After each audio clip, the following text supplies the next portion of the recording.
this is where I want to call my home. The energy that I felt from Ghana was different from any other West African country that I've been to.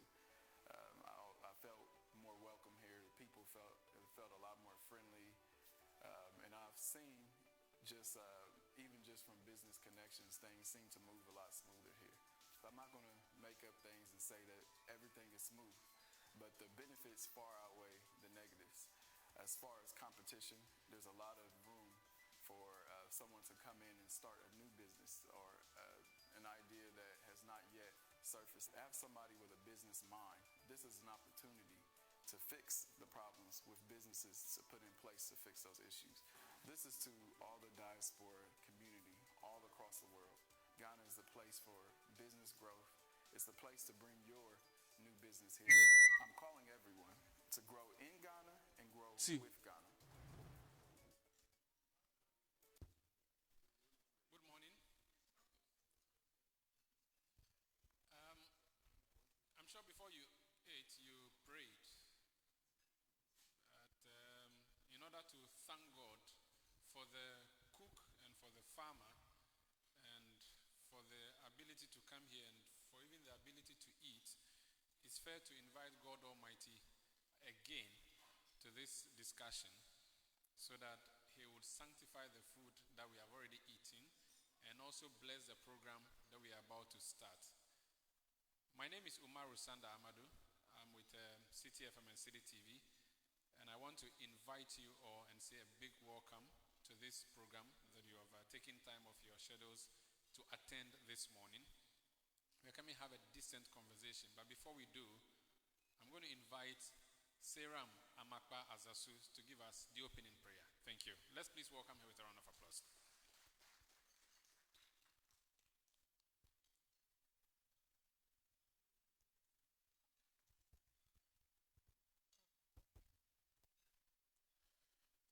Shall we pray? Everlasting Father, we are grateful for life today. We thank you for this gathering.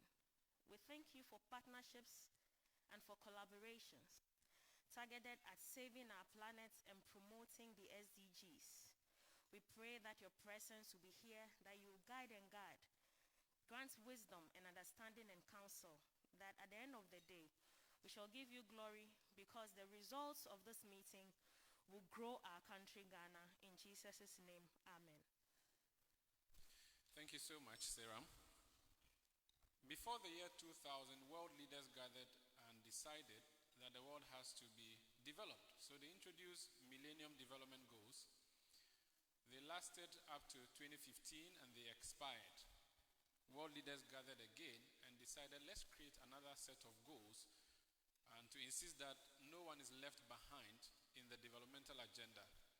These SDGs would expire in 2030. So we have 9 years to the deadline. We have done some parts of the development. We are attempting not to be left behind as the world is moving forward progressively. But there are a lot of more things that we need to do. And this morning's conversation is actually focusing on one of those aspects. The SDGs map. It's essentially a map that gives you the gaps in the developmental agenda, the SDG goals. Which ones are lacking and which ones can you take opportunity in? That is the reason we've gathered here. And essentially we are building the nation and moving towards the SDG targets of leaving no one behind. This morning, please don't be left behind. Join the conversation. We are live on Facebook. That's on City FM's handle, also on GIPC handles on social media. And we are live here as well. It's interactive. If you're watching us, just drop your comments. And if you're seated here, just note down your comments on a paper in front of you. After the presentations, the panelists will sit here and take your questions. If you have a comment, please note it down. There are microphones in the aisle, and I'll give you the opportunity to give us your comment. But before we set the ball rolling, I do not have capacity to give a general overview of why we are seated here. In fact, I did not invite you. I don't have that capacity. So I'm going to invite the person who invited us all to come and explain to us, aside what I have said, why we should be here and why we are here. Please, ladies and gentlemen, let's welcome with a round of applause Mr. Yofi Grant, who is CEO of GIPC.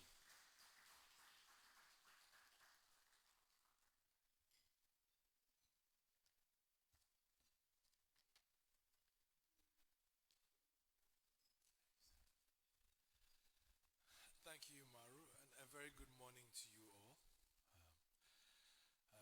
I believe that the world is changing at a frenetic pace and we are all coping with it. But it's a delight to have you all here in person after many webinars and speaking across wires. I think we're all webinar weary and are happy to be here. For me, the whole idea of the SDGs actually summarizes, I wouldn't say the end all, but the greater aspirations of human endeavor. Whether it's SDG 1 of poverty, no poverty, or SDG 17 of partnerships and linkages, and all the 15 in between. If you come to Africa and you look at our developmental objectives, they really do summarize it. So yes, Umari said at a certain time they will expire, but for us on the African continent, they are enduring to our survival and our development, and we shall continuously go right across in that sphere. But we also do recognize that almost every country is different, and our needs and our aspirations are also different. And so we each have to engineer and design how we can achieve these SDGs. And yesterday I made a point to somebody that if you look at the SDGs and you consider some of the aspects of like education or housing, what we would require in our circumstance here perhaps is access. If you go to Finland or Norway, access won't be the problem. It might be an incremental value on education that will be their problem. And for that reason, it's important that we each have a specific roadmap or specific tools to enable us tease out what the demands are and how we can appropriately address them.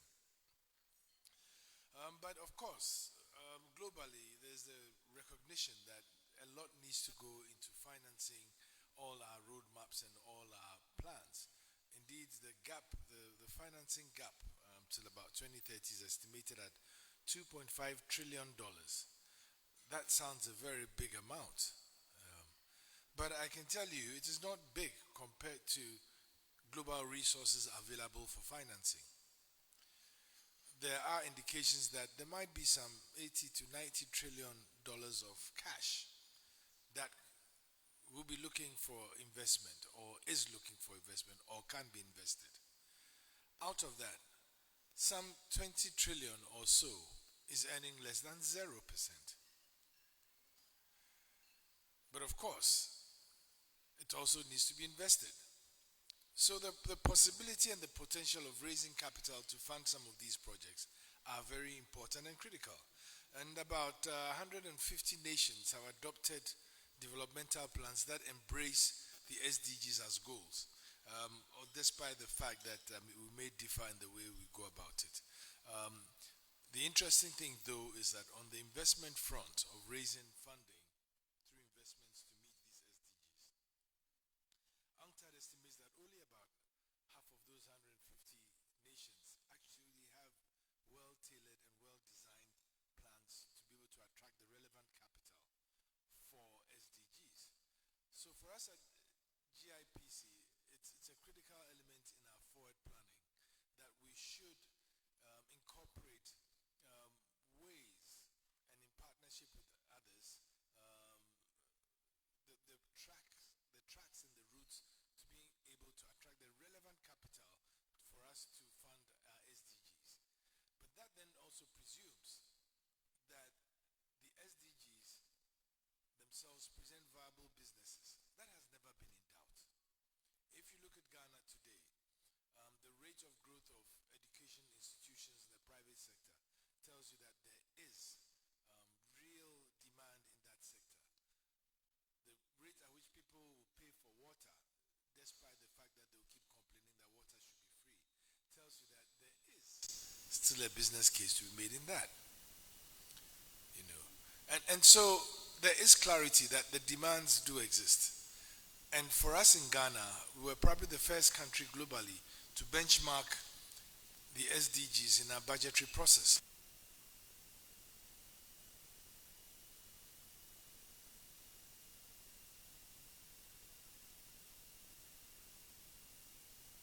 Example of what happens in Africa. For us, Agenda 2063 of the AU is real and must be fulfilled, and we would position ourselves as a very willing partner to facilitate that. I was just, maybe this is a point where I can be permitted to just brag a very little, that we recently were voted the best investment promotion agency in Africa by the prestigious magazine CFI.co. Thank you very much. But for me, the most important part of it is that it's not that we were the best investment promotion agency. That is really important. What is really important is that we can lead the way and create the pathways for others less privileged to follow. We do have a situation where GIPC is directly under the presidency, and so we have the privilege of engaging right plumb in the middle of the development agenda. We do have a relationship with the Ministry of Finance where we actually play a very strong role in ensuring that they are able to do some of the things they're able to do by reining in private sector investments. And those are the little privileges that we have as an institution, which we should leverage to also bring the right type of capital to fund the right types of projects.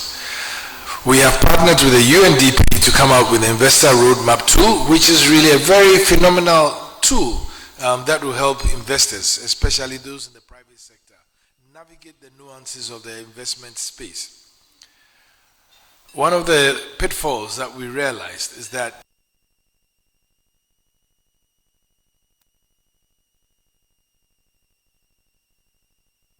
actualized by DFIs and the big guys in Davos and the UN, etc., that we must follow, very much like they do the MDGs. But like I've just said before, if you come to Africa, the SDGs really represent our developmental agenda, and it has over the past years and going forward. So it's the same opportunities that we would see from the government that are also present and available to the private sector. And I've just spoken about how there are quite a number of private universities springing up, private schools springing up, and it's a business opportunity. So even with the SDGs as defined now, there are opportunities to make money. And that is what the SDG toolkit or roadmap clearly shows. It helps you with the intelligence of the investment landscape and takes away half the work that you have to do as an investor. But it also gives you the possible returns there. So it's like, instead of you going to hire an advisor, a financial advisor, and my very good friend Wyszynski is here from Asset House, the UNDP has done your job for you. So there's a clarity. Now the challenge is that we at GIPC need to rein in the private sector. The private sector responds to opportunity. They respond to opportunity and they respond also to return. And so once you can demonstrate that to them, then you can work. And I believe that with the UNDP roadmap or toolkit, we have that real focus. Additionally, GIPC will support to ensure that we create the opportunities. We also give aftercare support and reach out to hitherto, should I say, not tapped sources of capital. But at this moment, I think the greatest demonstration we can do as an investment promotion agency is to demonstrate to the private sector that in pursuing achievement of the SDGs, you can still make money, you can still significantly contribute to national growth. And that is done very well with the roadmap. So I believe that this morning, even as you are eating, and my very good friend Umari has thanked the good Lord for what is already in your stomachs, may we ask for patience and good thinking that we can all come out and excite ourselves that there's a great opportunity and there's a great tool and there are great objectives that we can together as a partnership achieve. I believe that the story of Africa is phenomenal. It is phenomenal. By 2050, Africa will be 1/4 of the world's population. Every fourth person will be an African. The population will grow from the current 1.3 billion people to approximately 2.6 billion people at the current rate of growth. But what does that mean? It means that's a potential market waiting to happen, because the demography tells you that.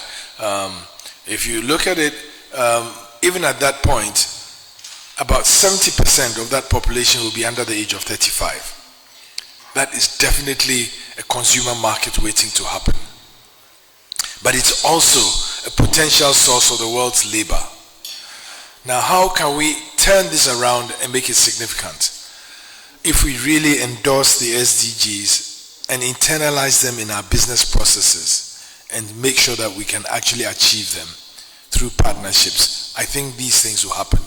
But it's just not that the market will be waiting at 2050. Africa is also home to a good chunk of the world's resources. About 90% of the world's platinum deposits, about 90% of the world's cobalt deposits, about 75% of the world's coltan deposits, close to 50% of the world's gold deposits, and a significant amount of the oil and gas deposits. But Africa also houses about 60% of the remaining arable land left in the world. So just picture this going forward, with all the challenges happening of financing the SDGs and the additional headache of having to deal with a pandemic that nobody ever anticipated. We now have a real opportunity to re-engineer the future through partnerships. And I believe that working with the UNDP, working with the WEF, working with the WTO, and all of them clearly understanding that there must be a fashionable instrument through which we can engage facilitating achievement of the SDGs is paramount. And as you just realized, COP26 is just about passing over and ending. But what has been the main issue? Climate change. For me, it's a very difficult thing to always negotiate, because although Africa contributes less than about 2% to the serious impacts of climate change, it gets very difficult when we are now being told that, well, we want you to decarbonize. So those countries with oil and gas that would depend on the oil and gas exports to grow, you have a challenge. And then there's also the issue of transformative energies, that we can't use the traditional source of energy, so we should look for new sources of energy. And my challenge that I'll throw out there is that those who are saying this must realize that that would affect our development. And so if they really still want Africa to develop, because what COVID has taught us is that you can't solve the problem only at your home. You have to solve the problem everywhere, otherwise it comes back to you.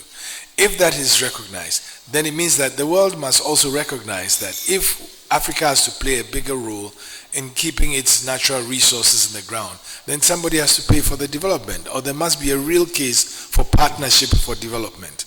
And I think that's where we are today. I'm very happy that we are here with UNDP, and they recognize that it's a partnership that is going to bring about the results we want. I would definitely encourage the private sector to take a deep dive into the business opportunities of the SDGs. Half the work has been done, and we continue to do the work. UNDP continues to improve the toolkit and drill down further, even as we all look at country financing roadmaps. And I did mention initially that because every country's circumstances are unique, we must have specific country financing roadmaps that will all lead us to achieve the objectives that we want. And so I would like to first say a big thank you to the UNDP and our partners, PwC, and all those who have made it their business to be here today. I dare say that the next most important thing to happen in the world, or conversation to be had in the world, will be how to finance the next wave of growth in the world. And Africa will be very topical, because Africa is the only continent left with the resources still available, with the human capital still available, and a market opportunity yawning for interest and investment. So let's all engage today, and thank you very much for coming, and I hope you enjoyed the breakfast courtesy Labadi Hotel. So thank you very much.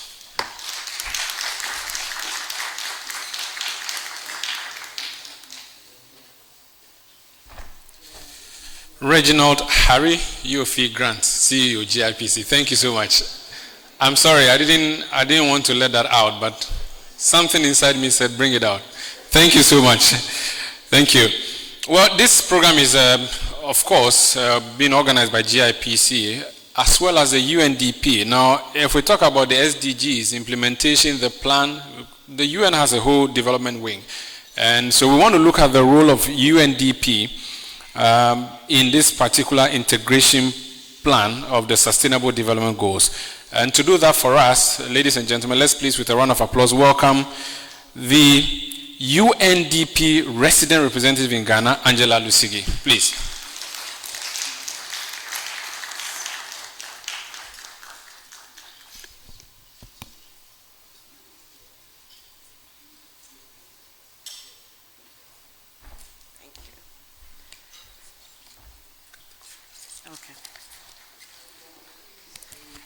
Thank you very much, and distinguished ladies and gentlemen, you'll agree with me that UFE Grant has laid the whole landscape open for us. So my job is going to be very specific to really talk about why we're here and the beauty of this investor map.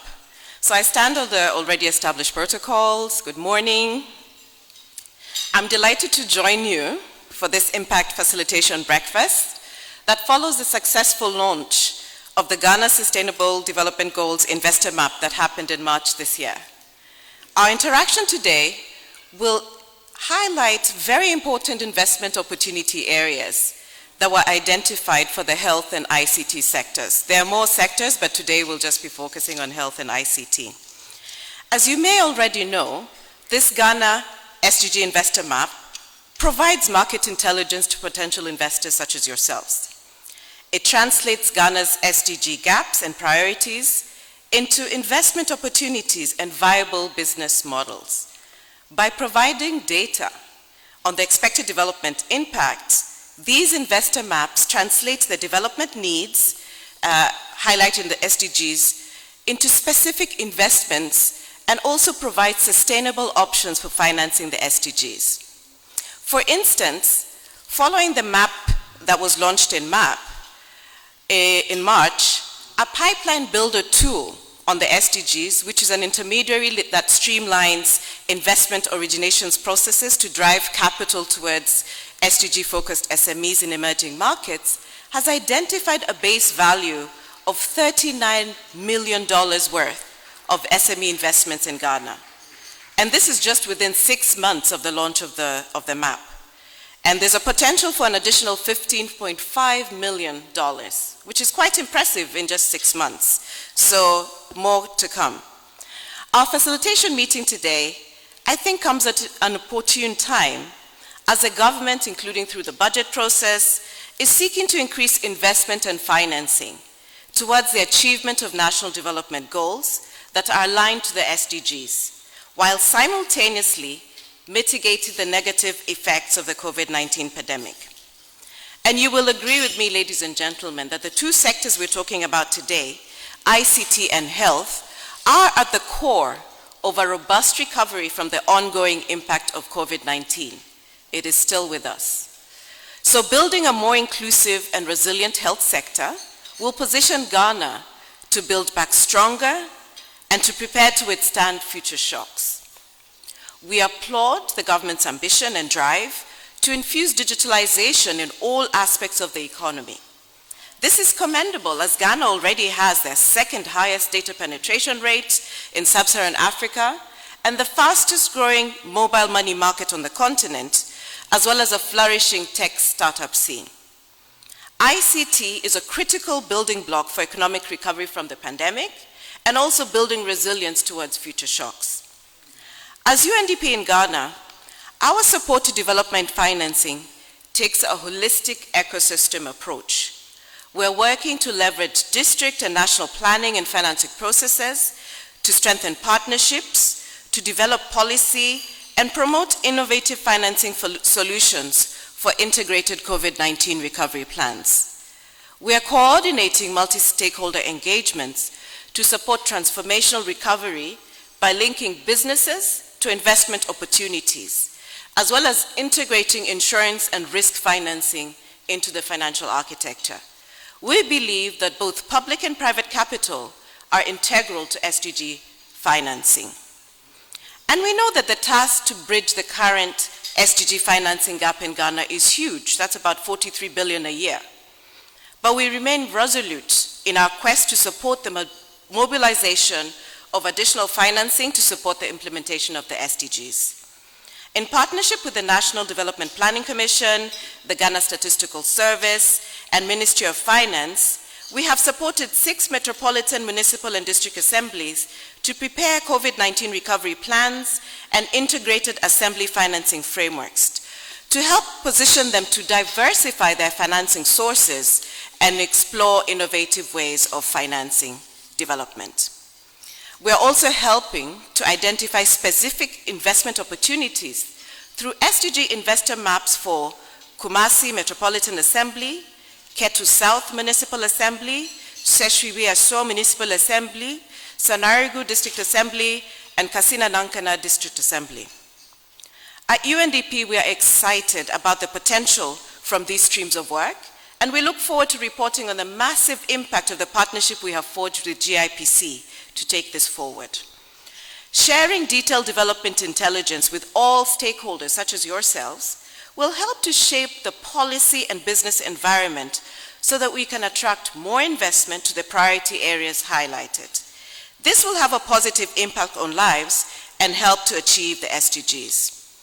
In conclusion, I would like to thank all the project partners for their tireless efforts to make Ghana's investment map a reality. That includes GIPC, PwC, Business for Peace based in Norway, the International Chamber of Commerce, as well as the Ministry of Finance for their leadership. Let me assure you of UNDP's continued support towards making Ghana an investment destination of choice and our unwavering commitment to support the SDG Investor Maps as a vehicle for strategic development investment. Thank you for your time, and I wish you successful deliberations.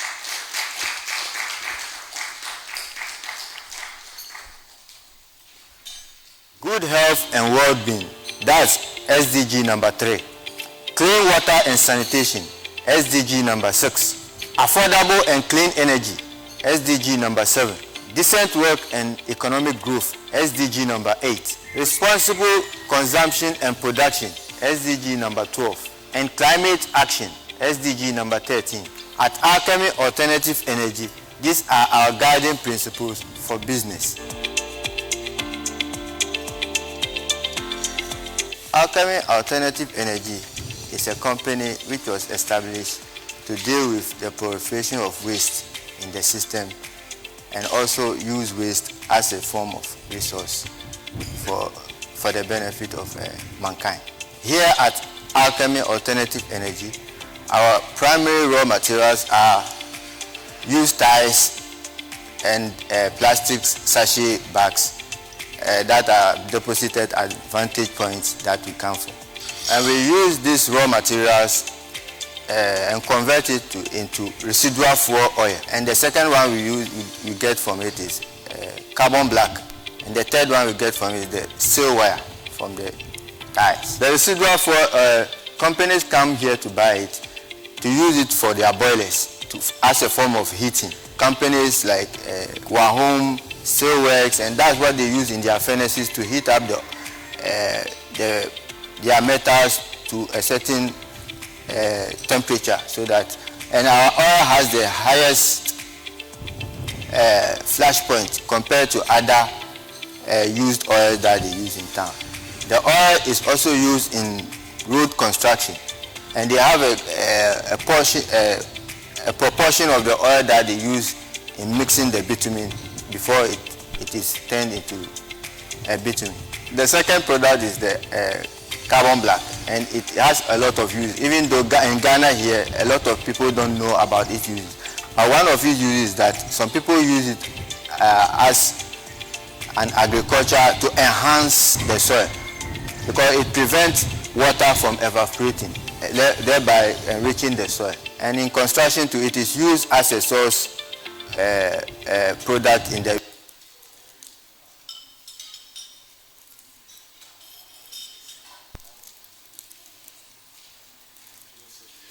Hi, my name is Angoko Naikwadi, Creative Director and Co-Founder of Where Ghana Limited.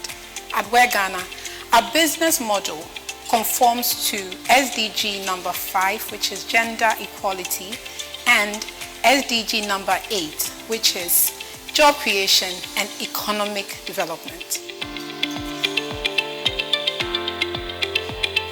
Where Ghana is a clothing company that is building Africa's most loved brand. Through fashion, we're looking to impact these three main areas. First, we are celebrating African excellence. Second, we are inspiring the next generation of African entrepreneurs. And last but definitely not the least, we are creating opportunities for women through fashion. So at Where Ghana, we make the best clothes money can buy. And at this point, I'll invite you to take a look at it for yourself. Go onto our website, whereghana.com. Go to Facebook. We are Where Ghana on Facebook, IG, and so on. We make clothing for both women and men and children as well. We make fashion-forward clothing, relatable quality, African-inspired clothing that people can wear and feel good. We are convinced that clothing is one of the main ways you can communicate your status, express your feelings, and all of that. We started by making made-to-measure clothing, and right now we are in the retail space. We have over 5,000 customers, and at least half of those are return customers. We make clothing for people in Ghana and beyond. There are stockists all over the world. We have stockists in South Africa, we have stockists in Switzerland, we have stockists in various different areas. We have a shop here, right here at Hacho, but we stock other areas in Ghana, Hacho Total, Melcom Plaza, and so on. When we started 7 years ago, we had just one tailor, and it was myself and my business partner. So it was 3 of us who were running the business. 7 years down the line, we are 21 in staff strength. We employ mainly women. We are women biased, and we are unapologetic about it because in our mission it says we are creating opportunities for women through fashion. We partner with other companies such as delivery companies, such as other shops to sell our clothing. So we are creating job opportunities for a lot more people than our direct staff. In the next 5 years, Where Ghana is going to be in at least 5 other different countries. We are going to have a huge presence, as big as we have here in Ghana, in all those 5 countries. This plan was supposed to happen in 2020, then Corona hit. But we are not derailed at all. We are definitely going to do it. Should we get capital injection into our company, we will invest it in these 2 areas. 1, we are going to increase capacity because currently we have more demand than we have internal capacity. So we're looking to partner with other external companies or hire more tailors or expand the business so that we can meet all the demand that's out there for our products. Second area is that our mission, one of our mission is to celebrate African excellence. We are going to tell the story, the positive story about Africa. We're going to be doing this. We need all the support we can on social media and all the other media platforms to tell the positive African story. Let's continue to Where Ghana so we can grow in Ghana and grow with Ghana.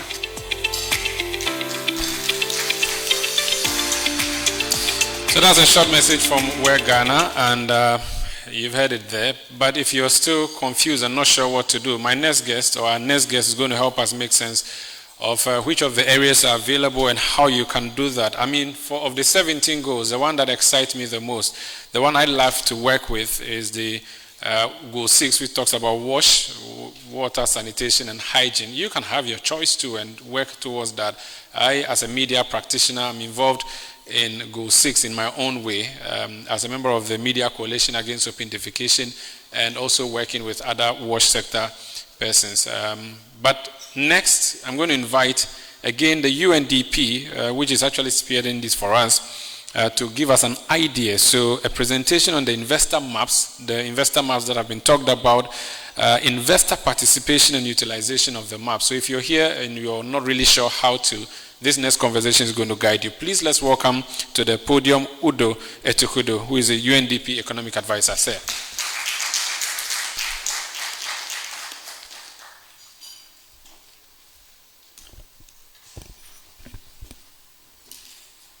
Thank you very much.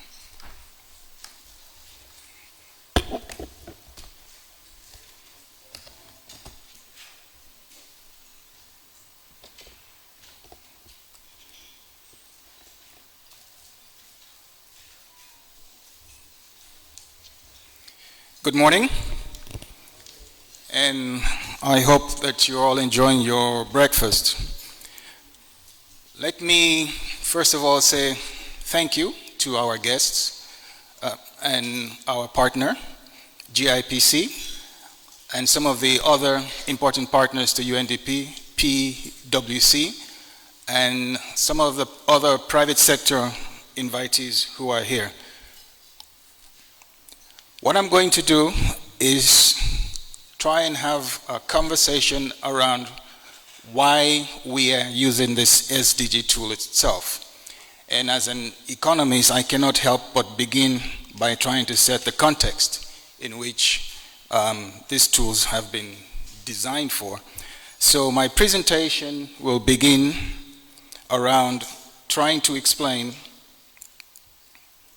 the economic background of where we are as a country, and then move into explaining the investor maps itself. Can we roll? Next slide. As you can see, Ghana has gone through a process of up and down growth. Growth has not been steady, and the question to ask is, why is this so? We have seen that over the years, much of the economic output has relied largely on the oil and gas sector and the mining sector. And this is proven to be unsustainable for the country itself. So the focus at some point has to turn towards the local economy. The domestic private sector has to begin to ask certain questions. What role can we play to help to stabilize the outputs of this country? Because as you're all aware, this is a middle income country. And middle income countries go through what is often referred to as the middle income trap. And that is where the process of graduating from a primary producer of products to an industrial process often faces the challenge, or actually two of them. The first one is achieving higher rates of growth and sustaining it year after year over a period of time. The second one is the structural transformation that is necessary for that graduation to take place. And this is where we are at now in Ghana. Ghana is going through the process of trying to move from main producer of primary products to an industrialized country. Next slide. And as you can see from this slide, the structural shift is starting to take place. The importance of the services sector is rising. Services have been, or has experienced, the fastest rates of growth over the last 3 to 4 years. And within the services sector, we have the sectors that we have come here to discuss about, which is your ICT and health.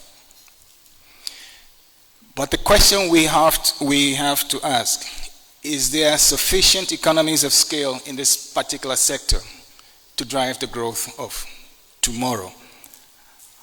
As we saw in the first slide, the challenge is, how do we sustain growth? Next slide. The unstable rates of growth is also having an impact on the revenue generation of government. Now, government revenue is key because the public investments that are made are catalysts for attracting a lot of the private sector investment in order to reduce the cost of doing business in Ghana. So it is very critical that as the economy grows, revenue is generated, and this helps also to increase the role of government, the public sector, as well as strengthen the landscape to attract private investment, because we have to remember private is there for the returns on its investments. Next slide. Foreign inflows have been declining, but this is largely attributed to the fact that we've had two things. One is the decline in oil prices over the last few years, and as well as the impact of COVID-19 in the recent past. But as we will see in the next slide, much of the new growth now is coming from the non-oil sector in Ghana, which is a very good thing, because this provides the basis for sustaining growth over the next 10 to 15 years. And this is why we are here, is to say, where are the opportunities within the non-oil sector to bring in investors into this particular country? And then now we move into the help that UNDP brings, which is the SDG Investor Map tool. Now this tool is a flagship initiative of UNDP right now, and what it attempts to do is to more or less advance the vision of the SDGs, which we have here. And its mission actually is to provide businesses the clarity and insight in terms of what their roles are and how they can contribute to assist their host countries in terms of achieving the SDGs. Next slide. This tool does this in three ways.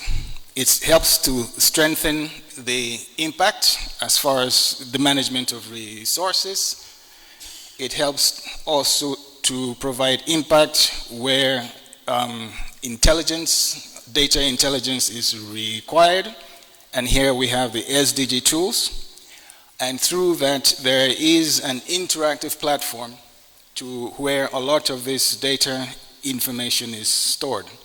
And then we have a process, which is what we have here, where we go through a facilitation exercise to see how we can have discussions, conversations with investors, and to try and attract them to some of the findings that this tool has thrown up. Next slide. So the Investor Map, in case you were wondering what it is, this is a tool that provides market intelligence for the private sector in terms of translating where are the gaps in terms of investments, where the priorities within the country seem to lie, and what are the particular opportunities across the different sectors within the country. It does this in a map form, and it also explains what are some of the critical local conditions in place, as well as highlighting some of the returns on investments that are available in each of the sectors. And like I mentioned, this tool is actually available as an online platform. Now, what is the value added that this tool brings? As was mentioned, it does a lot of the background work that you would normally hire a consultant to come and do. And this is the analysis, information about the particular country or sector. And it also provides you with what seem to be the national priorities at the national level, the subnational level. What are some of the development goals and aspirations of a particular country? And then where are some of the investment potentials and gaps? It also helps to identify what are the critical bottlenecks as far as regulations are concerned, which need to be addressed in order to unlock some of these opportunities that are out there. And lastly, through this facilitation event that we are sitting here to discuss, it helps to bring together potentially investors to have a discussion on looking at how do we match investments with some of the opportunities that exist within the country. Next slide. Now, the process that the tool goes through is an 8-step process, which is called the standardized 8-step methodology according to the rule books. First of all, there's a collection of information, a synthesis of the needs, policies, the key sectors, and then it tries also at the same time to match or link that with what are some of the key national development goals, priority areas, and so on and so forth. And for each of the sectors, there is information as well on if there are sector development plans in that particular sector, as well as what are some of the critical gaps and needs within a particular sector. It synthesizes all of these things and comes out with a set of priority sectors and subsectors within each of the key identified national key result areas. And then, of course, within this context, it goes on and tries to identify what are the potential business areas, the models that could be used in terms of coming up with an investment opportunity area. Next slide. So as you can see from this, it tries to drill down from the top, starting with the priority sectors, the critical subsectors, down to producing the output. And the main output of this tool actually is the identification of what some of the investment opportunity areas are. Next slide. And for Ghana, as we can see, a first stage of mapping was done, and 12 investment opportunity areas were identified in 5 key sectors. And the top left-hand box that you see there actually is for agriculture. To the next of it on the right side is health. And you can see some of the opportunity areas for health, since this is what we're here to discuss. It's looking at e-healthcare, and it's looking at using drones to transport supplies within the health sector. It also identified the issues of housing, internet connection, hotspots, as well as within the manufacturing sector, the distribution of goods. Next slide. Let's go on to the next slide. I think we have a mix up there. Okay. And this is a more detailed explanation, as you can see. It starts with the sectors, going down to the subsectors, and then down you have the opportunities that are there. Looking at, in terms of the business case, the impact case, and the enabling environment. Next slide. This is a repeat of 1 or 2 slides ago, but essentially what it has done is to try and pick out the key areas in terms of where investments or where the gaps are. So in agriculture, we can see there's a question of meat, poultry, dairy, infrastructure around agricultural production, and some of the innovative distribution issues around that particular sector. In infrastructure, again, real estate, and we see a lot of that taking place here, waste management, water, and some of the services that are heavy users of the infrastructure. Technology, as you can see, internet, media.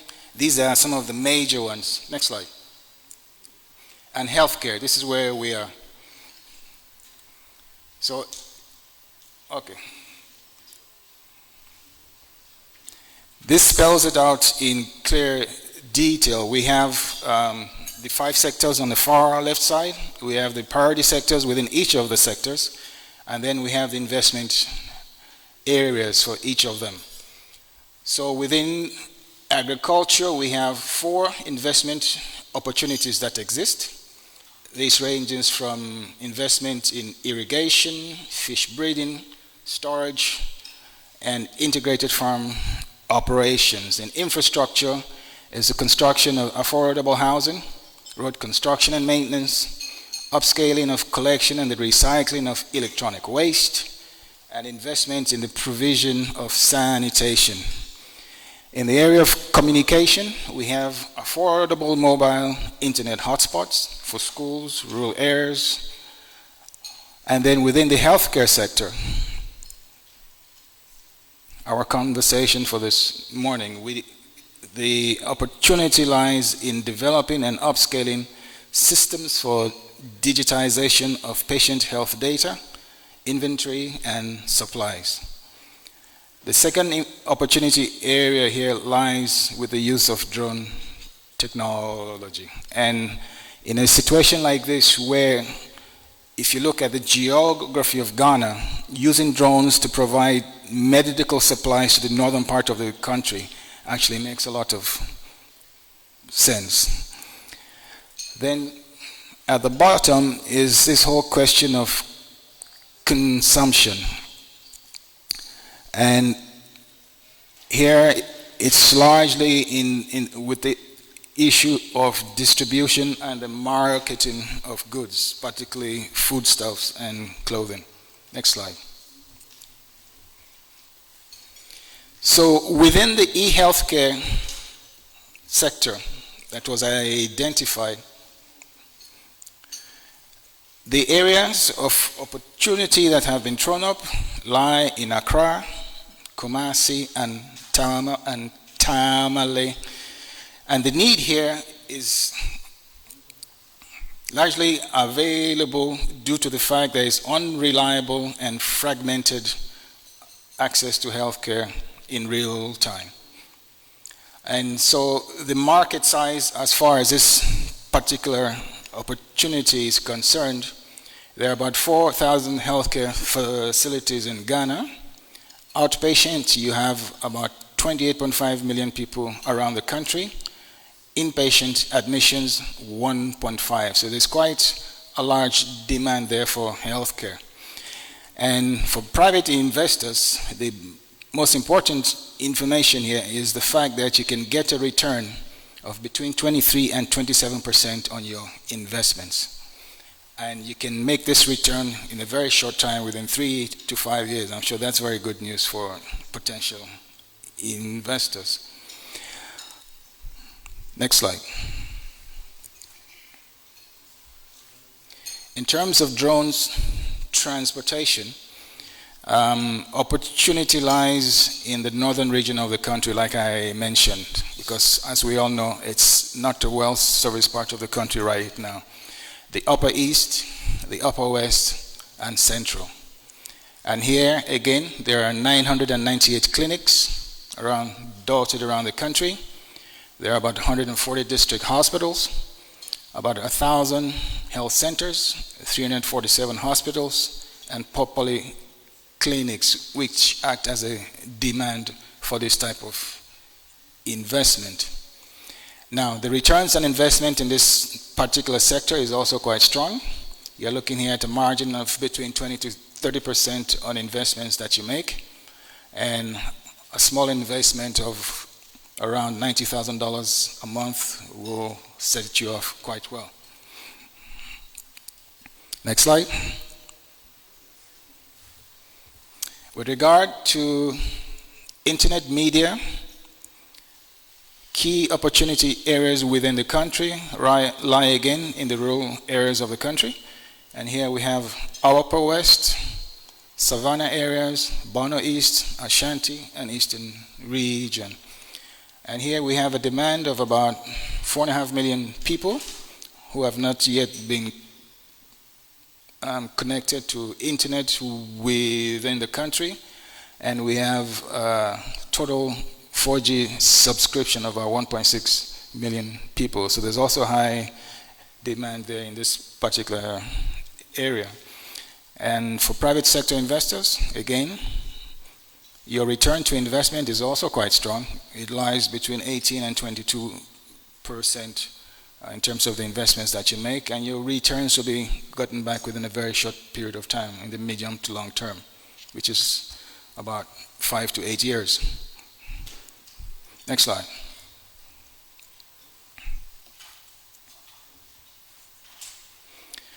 So as UNDP,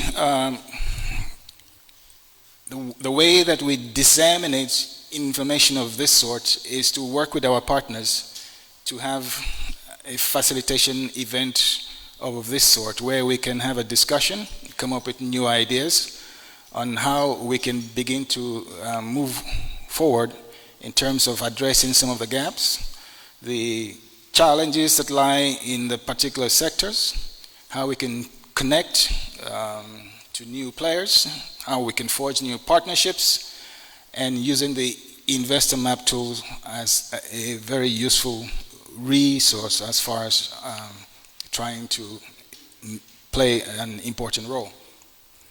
And the findings of this Investor Maps is located online. You can see it there, SDG Investor Platform.undp.org. You can go there and you can access much of the information that is there. As the UNDP rep already mentioned, we are going through a second iteration of these maps. We're taking it down to the subnational level and doing what we call the deep dives in trying to understand the critical needs that are within the MMDAs. Next slide.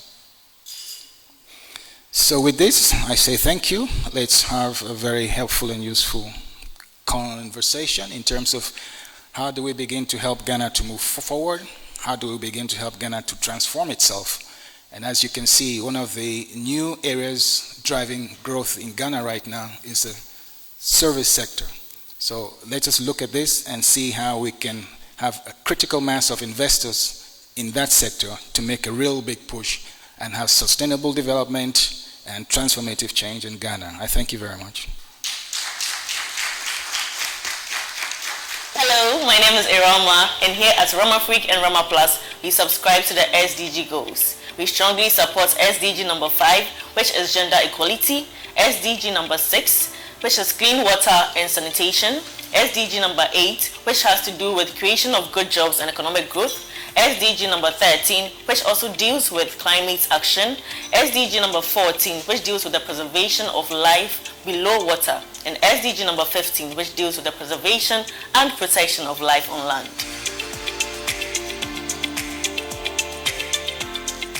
Rama Freak is a Ghanaian fashion brand, and we use leather and African patterns or prints to make accessories, mainly bags. And Rama Plus is our social enterprise which uses plastic waste to also make bags. Rama Freak was established in 2017 and Rama Plus was established in 2019. But Rama Freak started in 2013 when I was in the University of Ghana, Legon, where I used to wrap bags and shoes. That was the beginning of Rama Freak. In 2013 in the University of Ghana, when I started wrapping the bags, people showed interest in it, so I started doing it for friends and family. And before I realized, people used to come to me with their bags and shoes to wrap. With time, I realized that there was commercial viability for it, so I decided to go into the actual production of it from scratch. And now we have Rama Freak and Rama Plast.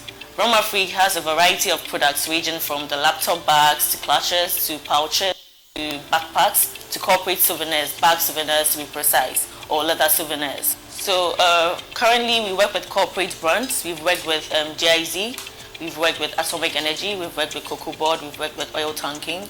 We do bags for them, we do souvenirs for them. So instead of having to import from other places, they do it right here in Ghana from us. We currently stock in California, and also there is an agent who picks up our products, and she is based in Zambia. So Rama Freak started mainly as a business and friends brand, but now we happen to produce more than 20,000. We have a client base both in the corporate space and then individuals as well. Rama Freak is an all-embracing employer. We employ mainly women, regardless of their social status or educational background. We have a permanent staff base of 7, but we also provide employment indirectly to over 80 people.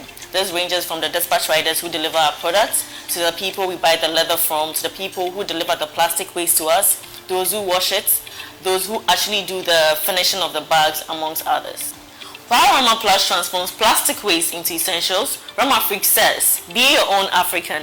All these are just towards one thing: grow in Ghana, grow with Ghana.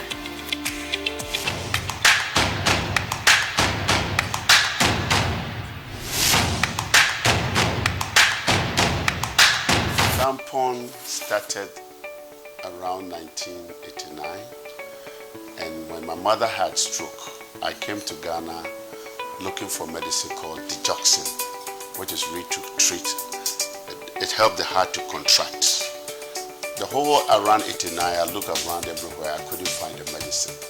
Meanwhile, at that time, 100 tablets of this same medicine was just $1.99 in America. I ordered it from US, I treated my mother, she got well, and that was my turning point. I decided I want to come back home.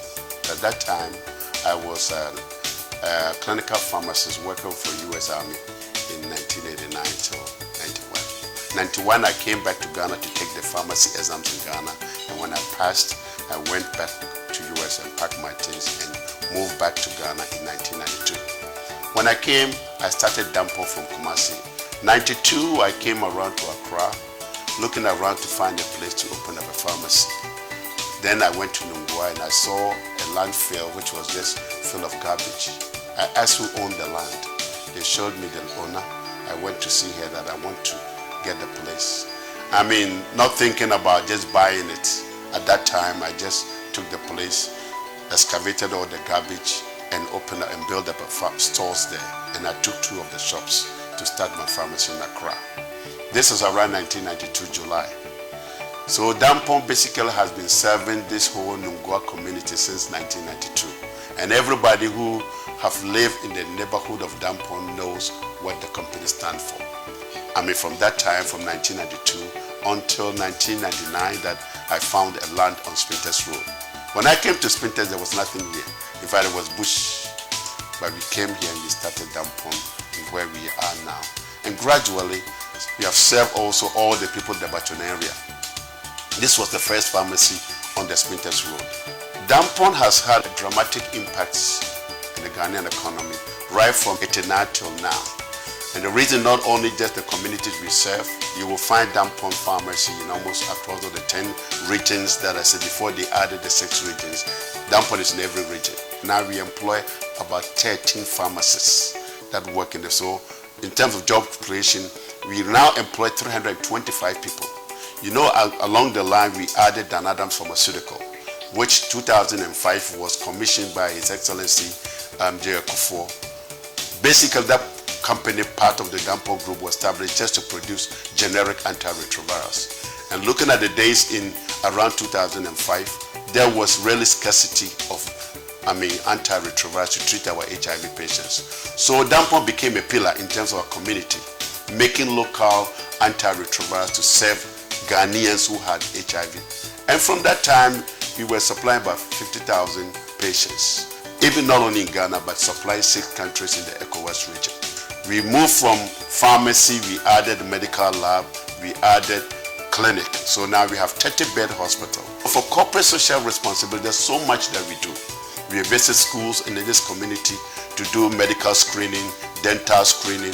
Now we have added even dental facility to our facility. We have imaging, which do scans, ultrasound and imaging, all that. Our biggest selling proposition is just like our slogan goal. We want to be a company which is built sustainable Africa. We want to be a company that cares. I believe that when you look at Ghana in terms of the 15 countries of ECOWAS, even I've traveled all around these countries, business environment for Ghana is really great. And we must continue to commend the government of the day and future government that truly, once we continue to have political stability businesses in Ghana will have great investment to do, and we have a future for our own people, so that the future looks brighter, particularly in the coming in of the Continental Free Trade Agreement. We have had a long-standing relationship with the GIPC, particularly when we started our Danadam, the manufacturing wing of Danapon Groups. GIPC was able to help us to get exemption for all the machinery that we brought in. Not only that, there has been an advisory component from GIPC when it comes to investment. Anytime foreigners come and they are looking for companies in Ghana to partner or to do some collaboration, we are one of the first companies that GIPC call on. Ghana belongs to us. And for us, the people who have Ghana and money in Ghana can invest in companies, and through the GIPC, this thing can be enhanced. So not only promoting business in Ghana outside, promoting Ghana to Ghanaians. I want to invite foreigners who are looking for opportunities in Africa to come to Ghana to build their companies in Ghana. Come grow in Ghana and grow with Ghana.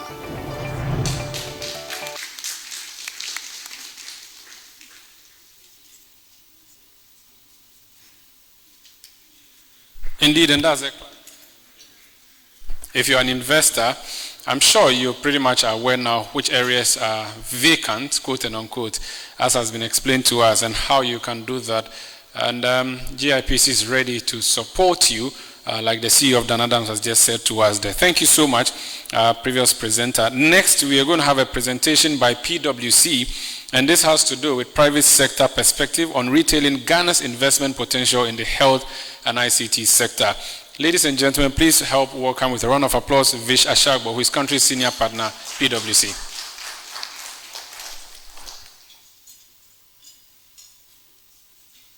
And let me just, since we've mentioned ICT, there's Wi-Fi and it's free. You can log in according to the hotel. Thank you. Thank you. Okay. Morning, ladies and gentlemen. Pleasure to be here once again. And let me stand on all the previous protocols. For us at PwC, it's important that we participate in events such as this because sustainable development is essentially where the world is going, and we definitely associate with that. Some of you may think of PwC as a commercial organization, which we are, no doubt. But today, I think if you look at everything that's happening in the world, there's a significant realization that we cannot focus on commercials alone. That's why the discussion about sustainability, about the Sustainable Development Goals, and all that it entails has become very important. We are privileged to be working with UNDP, thank you very much, and also with the GIPC and others to try and make a difference and to try and support the agenda in this area. A lot of what I have in my presentation, I think, has already been discussed. So I will focus on a specific aspect of it that looks at the private sector perspective. So if I go to the next slide, this is the content of my presentation. I think the first 2 points have been sufficiently dealt with, although maybe I'll just touch on them briefly. But in particular, I want to talk about the third piece, which is retailing the investment potential in health and ICT. And the reason I think that's important is that for us as Ghanaians, we know that a lot of discussion, a lot of policies, a lot of things have been done in the past, trying to drive investments and trying to drive development. But I think that we're at a point now where things are actually beginning to come together in terms of the bridge between the policy makers and the implementers as well as the investors. And I take the point that Mr. Grant made about there being a lot of investment money out there. It's about identifying the opportunities and what it takes for those opportunities to take root so that we can achieve the developmental goals that we have. So I'll run through it quickly nevertheless. Some of it may be slight repetition of what we already heard, but maybe it will help buttress the point. So, yes, I think we can go to the next slide, yes. So I think this slide is similar to what we saw from the previous presenter. So I'll not spend too much time on it, except to say that the maps that have been developed are indeed a great tool, which I think helps to begin to bridge the gap between what's actually on the ground and what will drive the Sustainable Development Goals, but at the same time help investors meet their investment objectives. The reason this is important is because you see there, we've highlighted at the bottom there, environmental, social, and governance. Now, that has become a big driver in international financial markets today. So to the extent that there are, speaking now to the private investor, to the extent that you have opportunities that align with the goals, the SDG goals, that can align with ESG principles, I think you have a great opportunity, and there's sufficient framework and environmental support for you to be successful. So that becomes very important. But we must be able to link all of that to our Sustainable Development Goals, hence the usefulness and actually the importance of the investor maps that we saw demonstrated just in the presentation before. We can go to the next slide. So for us as PwC, I think we've been in a privileged position working with the UNDP. We have done some work in helping put the investor maps together, and we're actually now working with UNDP to do the deep dive that the previous presenter spoke about.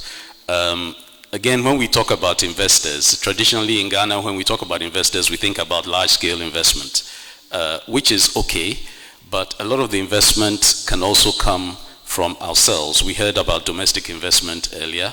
An investment need not be a multi-million-dollar investment. It can start off small and then we can grow from there.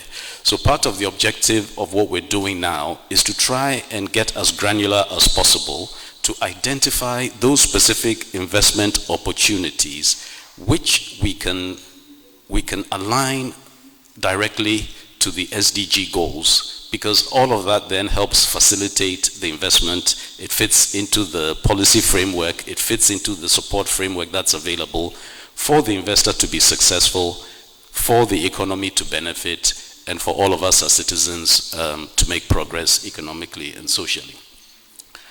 So we can go to the next slide. I think we've already discussed a lot of this, but this is, maybe just go back one, yes. So these are some of the opportunities in health and associated with that ICT. With everything that has happened in the last, let's say 18 months or so, I'm not sure anybody in this room will need convincing that healthcare and ICT are significant investment opportunities. But I go back to the comments that I made, that when we talk about investment opportunities, we're not just focusing, speaking about Ghana specifically for a minute, we're not just focusing on the big urban centers, right? There's a lot of opportunity, there's a lot of need in the rural communities and in the centers outside of the big urban areas like Accra, Kumasi, etc., Takoradi. So when we talk about health infrastructure, when we talk about inclusive healthcare and access to medical supplies, when we talk about digital healthcare management and lab facilities, we are thinking beyond Accra. I know that naturally, in the work that we do, we engage a lot with investors and potential investors. And one of the things investors look for is scale, basically. They're able to scale. And therefore, the first port of call tends to be the urban centers. But there's a large population, there's a large market, there's a significant need in the rural centers and centers out of Accra that investors also ought to be thinking about. And I think there's also significant support in terms of the regulatory framework to support all of that. So these are some of the opportunities in healthcare. I think we can go to the next slide, which begins to talk about ICT. Again, with what we've seen through COVID, ICT has been one of the biggest growth sectors, and all the different elements of it have grown significantly. So again, I don't think I need to convince anybody in this room about the potential there, except to say that when we talk about telecoms, we might think that there's a significant level of saturation in the telecoms industry, which there is, except that it's also quite concentrated in the urban areas. So again, to the extent that we're able to roll out these services further across the country, you can begin to see the opportunities it creates, especially if you tie it to things like financial technology, payment systems, etc., which have all made our lives much more easy and has driven commercial activity, has driven economic activity in the urban centers. The point I'm making here ultimately is that these opportunities exist and that there's a large untapped market outside of the urban areas in our country and across the sub-region that is available for investors to take advantage of. We can go to the next slide. So this is where I want to focus my next few comments about the opportunities. Now, if I put an investor's hat on, right, these are the type of things an investor would be looking for, or let me say a financier, because access to capital is something we hear often as a constraint. But as Mr. Grant said, there is actually money out there, but if you are an investor, if you are an entrepreneur, you need to know what to do, how to attract that capital. So just 3 points here. Investors or financiers like clarity, right?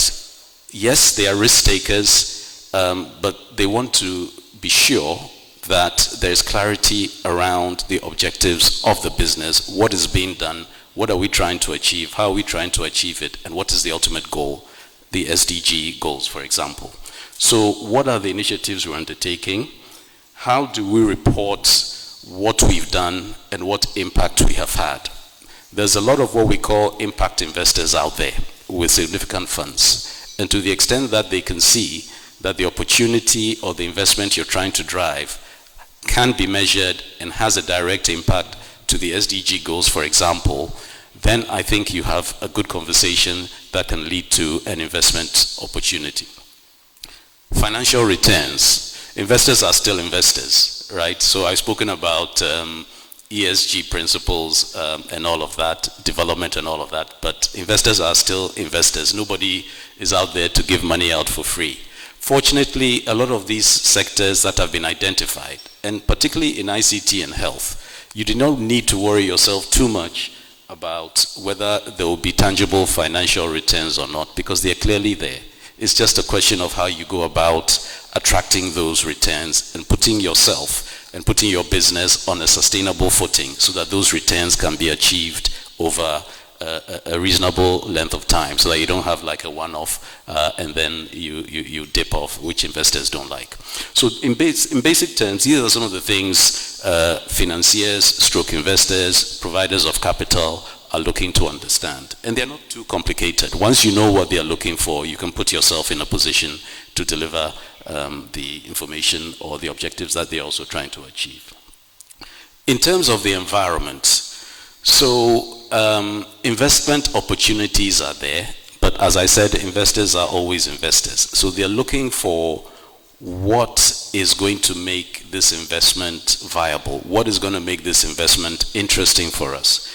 And today there's a lot of government support on the regulatory side. There are various incentives. We've spoken for quite a while, not today, but over time, about partnerships, public-private partnerships. And today there's a whole act that was put in place at the end of 2020 to promote PPPs that gives protection to the private investor, that even has provision for government support for projects or opportunities that have significant economic or developmental impact, but may not immediately give the financial returns that investors normally look for.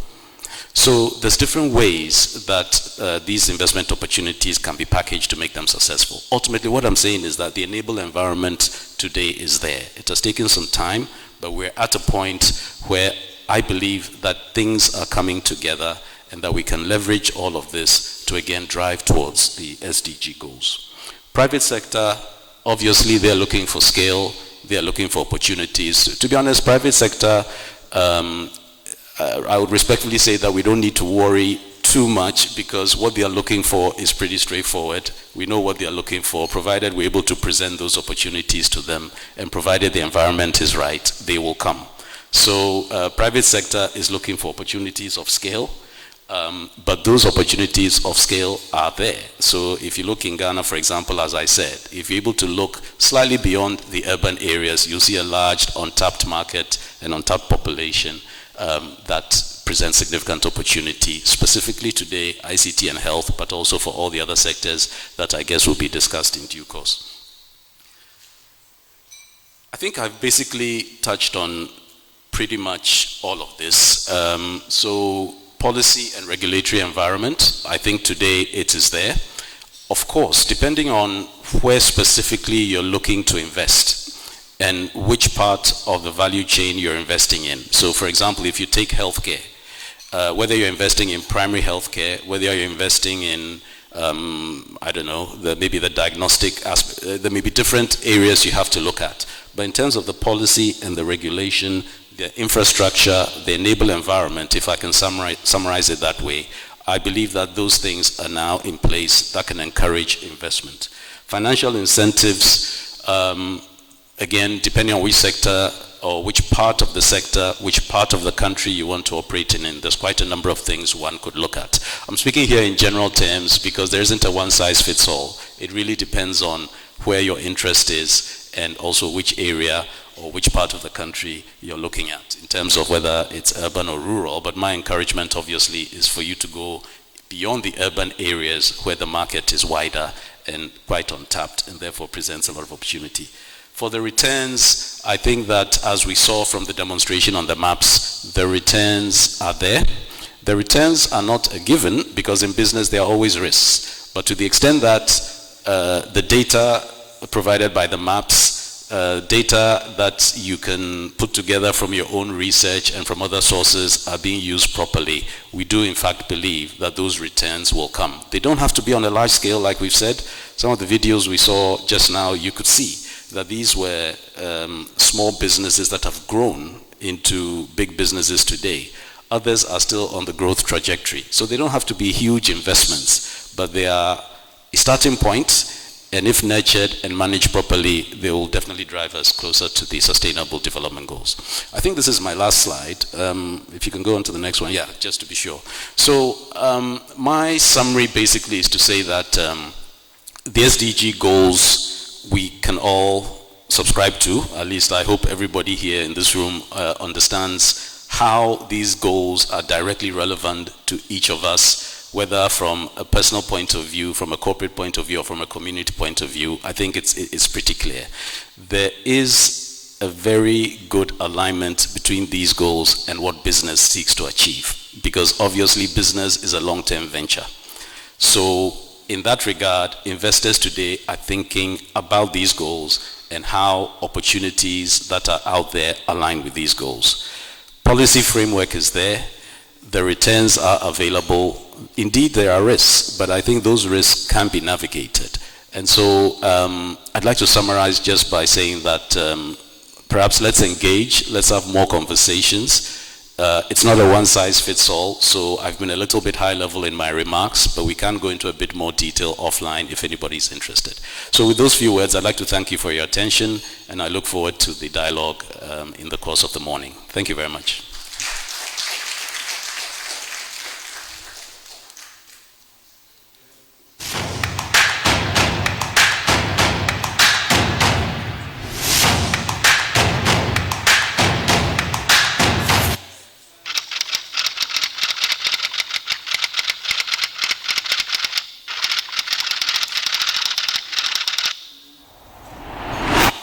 Thinking about Britannia or establishing a UK hospital in Ghana, there were three main ideas that we considered or we focused on. One, to provide a courteous and positive environment for clients so that clients' needs, both emotionally and physically, are met. Secondly, we felt it was necessary to bring together a team of professionals that really deliver what the client wants. And then finally, we felt that it's important to focus on quality above every other consideration.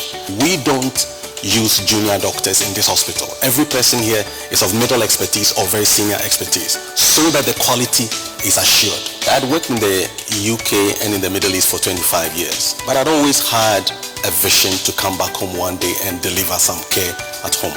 Now, as an obstetrician looking after pregnant women in Manchester, we hardly lose a lady during the course of pregnancy or delivery. But while I was in Ghana, I noticed that that is quite a common occurrence.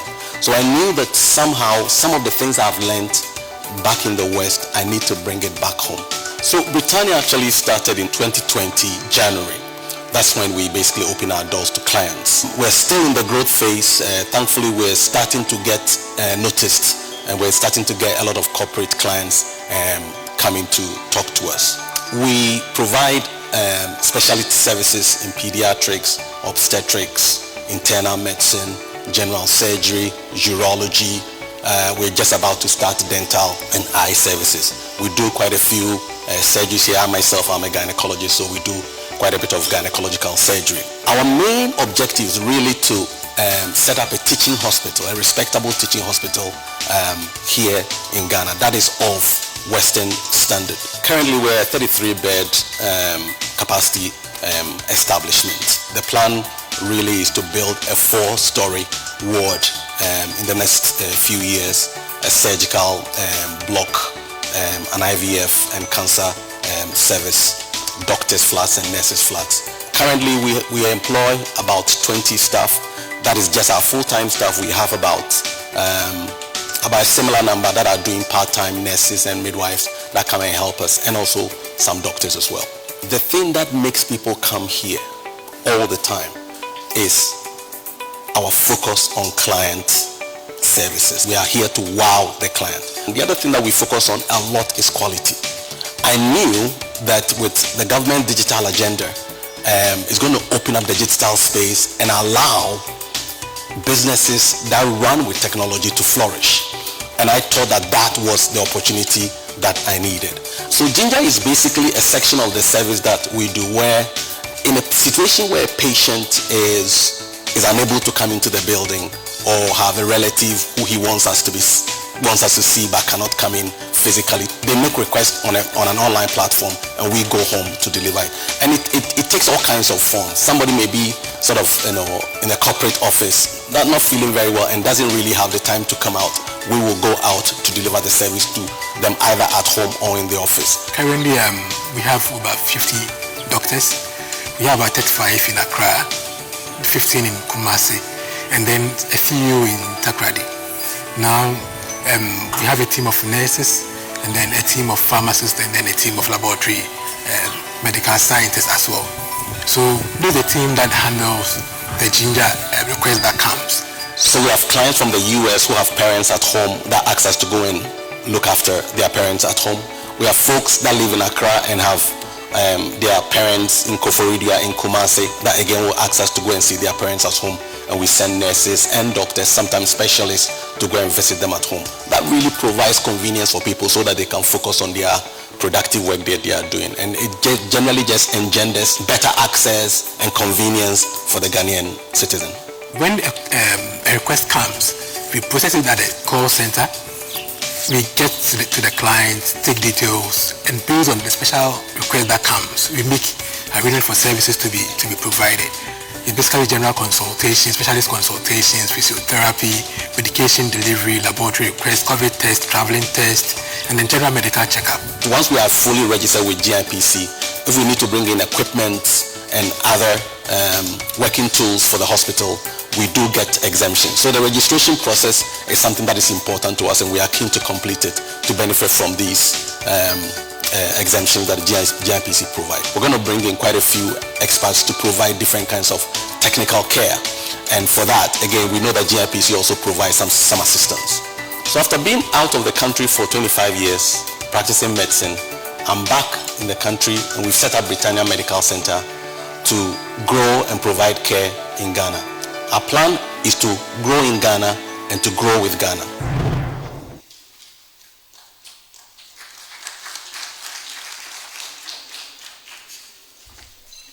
So that's a virtual presentation of what Britannia is about, but I think it's fair to see Britannia in flesh and blood.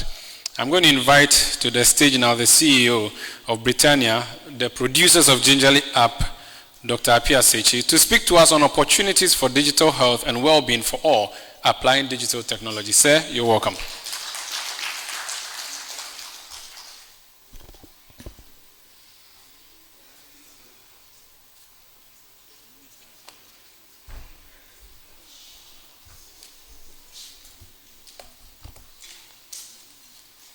Thank you very much. I hope you can hear me. So I do really appreciate GIPC's opportunity, UNDP's opportunity given me to share. We're talking about opportunities in digital health for Ghana. That's, if you like, the summary topic I've given it out of what I was asked to talk about. To be very honest with you, I could spend the next 2 hours talking about what is going to happen to medical care in the next 5 years. But we're talking about what we can do here in Ghana. But it's still important to contextualize it, understand the context within which and how far away we are from the end. So next slide.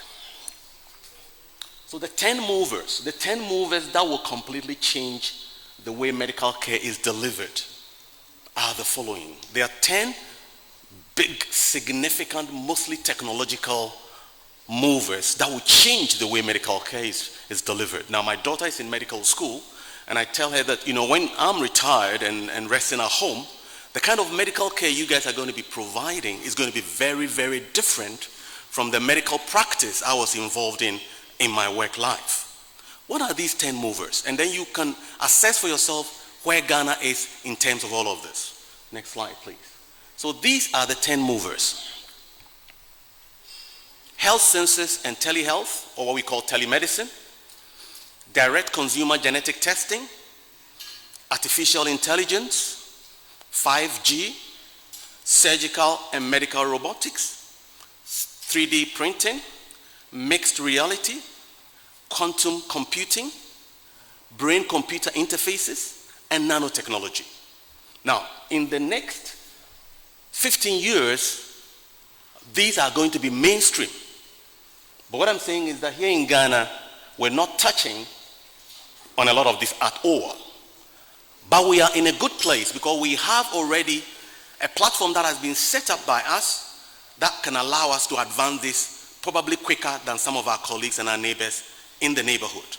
And that really is what I want to be touching on. Next slide, please. So the government agenda really gives us a great opportunity. And I know people have all kinds of views about it. But it is a unique opportunity because it has really expanded the digital space. And it has particular elements in it that are important for healthcare.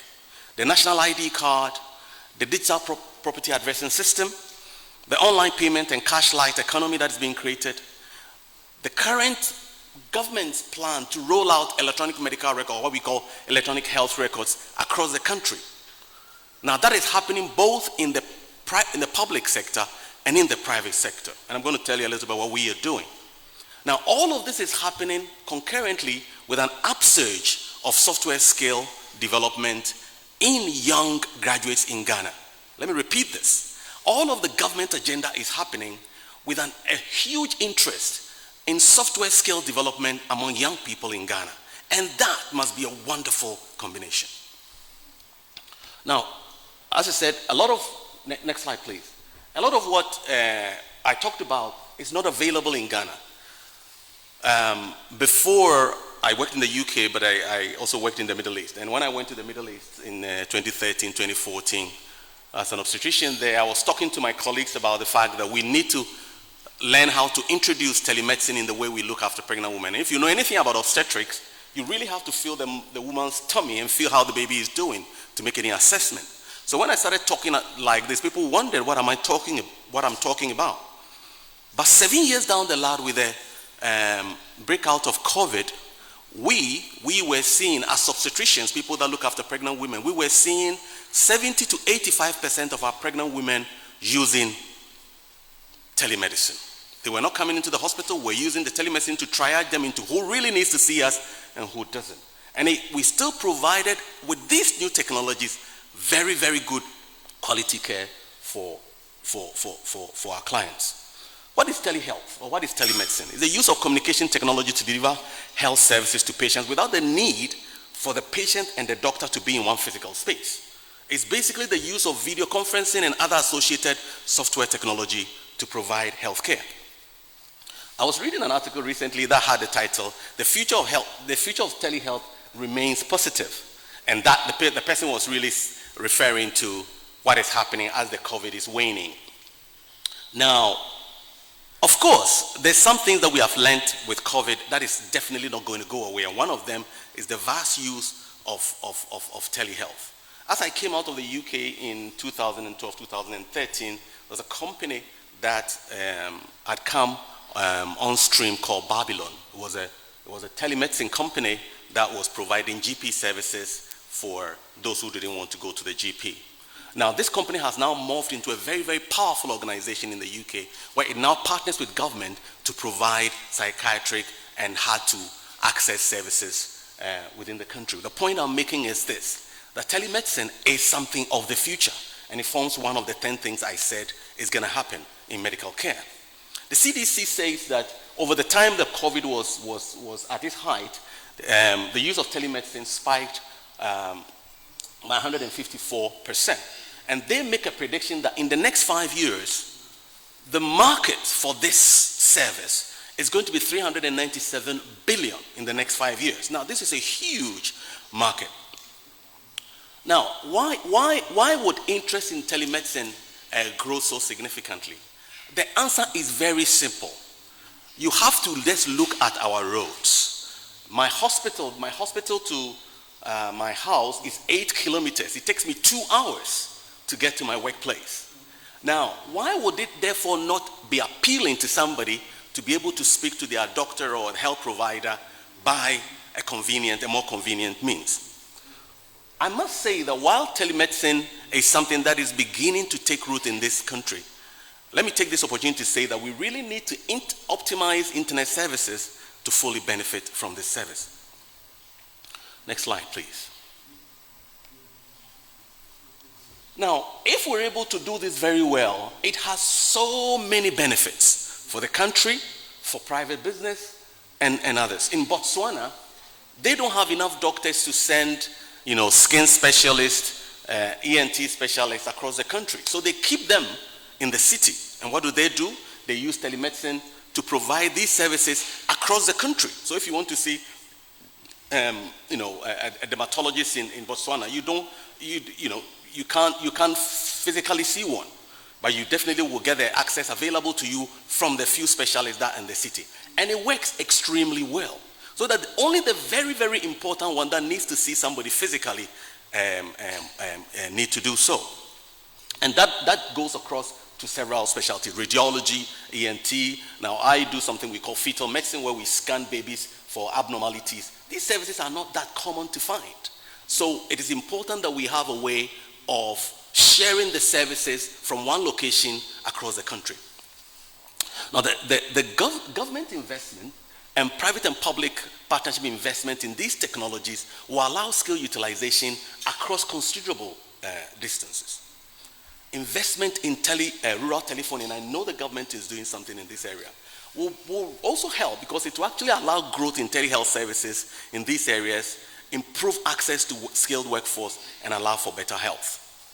If we combine telemedicine with mobile services, i.e., so if you go to India, they have big vans that have these very complicated video conferencing systems sitting on them that move around to very hard to get to places within the country. So combining telehealth with a mobile system of getting to hard-to-reach places allows everybody around the country to be able to access hard-to-find services. Very important. Next slide, please. Now, I am delighted about the rollout of electronic medical records across the country. And I'm not unaware about the challenges these ones can bring. But I think, again, it's a unique opportunity. The increased use of electronic medical records, both in the private and the public sector, will generate significant local data.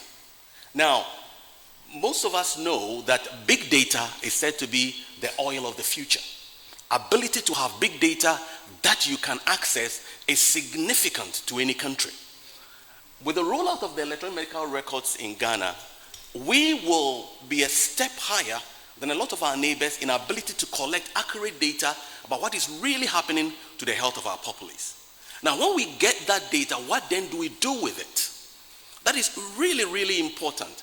The wise then would apply AI technology and machine learning to be able to understand how these data informs prevalence, outcomes, even help us to develop clinical decision-making technologies that enable us to actually begin to make diagnosis easily. What am I saying? What I'm saying is that it is wrong. It is wrong for us to let the Chinese come here and give us apps that allow us to diagnose typhoid fever. Because we have typhoid fever here far more than is found anywhere else. So all I'm saying is that whilst we are now gathering this data, we must encourage academia and industry to begin to talk together and look at how we can use the data to begin to come out with concepts, ideas, algorithms that allow us to be able to make better diagnosis.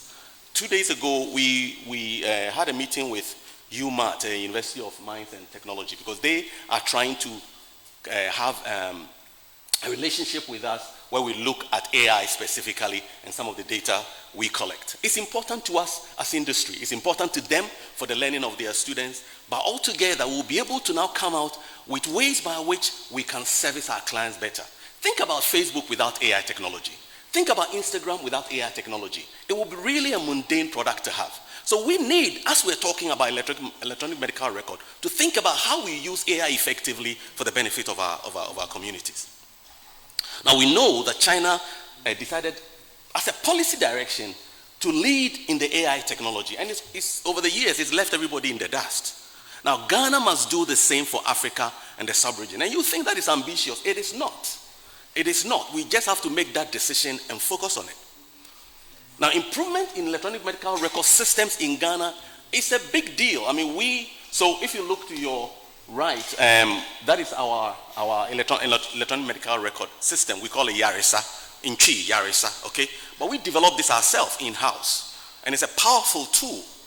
Now, we service it ourselves. We are selling it in Botswana and Sierra Leone.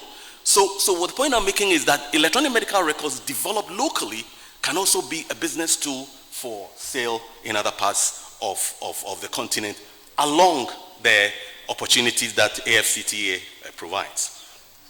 Next slide, please. Medical tourism and advanced care that diasporans can provide.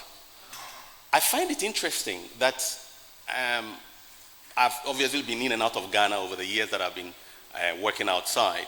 But more recently, obviously, I'm working more in the country, and I go to operate pro bono in another hospital, in a Catholic hospital. And I see increasingly that they have Liberians, Sierra Leoneans coming to have gynae surgery in this hospital. Now, anybody who works in the health sector will tell you that here in Ghana, we have visitors coming in all the time to do surgery here. They come from Liberia, because Liberia is just an hour and a half away from us. They come from Sierra Leone, come from Nigeria, they come from Burkina Faso to have healthcare in this country. But these clients who come and pay us money are left to find their own way around our very convoluted healthcare system. Now, in Ghana, we promote tourism, but we ignore the potential of medical tourism. As air travel has now closed the gaps between countries, the important point will be convenience and cost. Cost, maybe we'll be doing well, but convenience, we are not at all. So what we are saying is that we just need to look at what is happening in Thailand. So in Thailand, 15 million people visit Thailand for tourism. And I was startled when I read that a third of this number actually come because of medical tourism. Now, if 5 million people are visiting your country seeking medical care, each of them paying 10,000 for the care that they get, just think about the impact of that on a country's economy. So we're saying that people like this coming in through our gates that are streamlined and organized and provided convenience services, open the doors for tour operators, car rentals, hotel services, medical concierge services, medical escort services, to really begin to do good business from it. Now, we noticed that from our ginger operations that we did, that in our interaction with African Americans and some other tourists, we realized that they had real problems in accessing healthcare when they are sick while they are in Ghana. So we set up a website, and you see it there. Can we go to the next slide, please? Sorry. So in the next slide, you see here, there's a website we just set up, healthandwellnessadvisor.com. If you know any tourists that is struggling, let them just go here. They click on it. There will be an opportunity to arrange a specialist service, laboratory services. You need a medication refill, whatever you want, you go there. You click on the relevant, you see a service button, you click on it, and then it takes you down to the page and shows you what exactly you need. And we hope that hopefully that will give people a certain level of convenience in finding where they are. We're now talking to hotels and tour operators about this website. Now, in Britannia, we are also creating opportunities for diasporian specialists to provide telemedicine from wherever they are. So I have urologists in Germany who are going to be providing telemedicine services. I have surgeons in the US, in Houston, who are ready to again provide medical services online. Some of these guys will come through the country, operate on patients, and then support the work that we do. Now they come with skills that are hard to find in this place, but the whole idea of using technology allows us to be able to provide this kind of care that we otherwise would have been unable to. Next slide, please. So the confluence of online payments, health insurance, the NHI, electronic medical records, and the Ghana card, the coming together of this opens up a wonderful opportunity for us to really begin to write a new story about how healthcare is delivered. And let me say, by the way, that when we talk about investing in healthcare, whether it is government or private, the returns are quite significant. I was reading a study that was saying that investment made into community health yields a 10-to-1 return on investment for every dollar that was invested. The registration of every child in Ghana, given an identification, means that we can assign the child to a group of caretakers or a group of care providers to provide them care. Now think about it. In Ghana, if a child is born, you have community nurses that come and vaccinate the child and keep an eye on the child till the child is about 5 or something. They are preventing the child from getting childhood diseases. Now how about if that same child becomes 40 years? We are left to our own devices, and we have to look after ourselves. But with technology, we're able now to follow 40s to 70s and ensure that we prevent chronic ill health, or what we call comorbidity, and cancers. And we can specifically just focus on this and improve the health of our people. Now that process is called empanelment. This significantly opens up the opportunity to reduce maternal mortality, cervical cancer, prostate cancer, colon cancer, these cancers that really assail us when we are older. It also helps us to be able to reduce the risk of non-communicable diseases. Next slide, please. So everyone in a country, because of technology, can register can register onto a system and get a local provider who monitors their ill health and then cancer. And we can cover this with health insurance, either our NHIS insurance or with some other insurance. And it again will open up the insurance space for many other players to be able to help provide good care for our clients. We can use this same medium also to provide population-wide health education.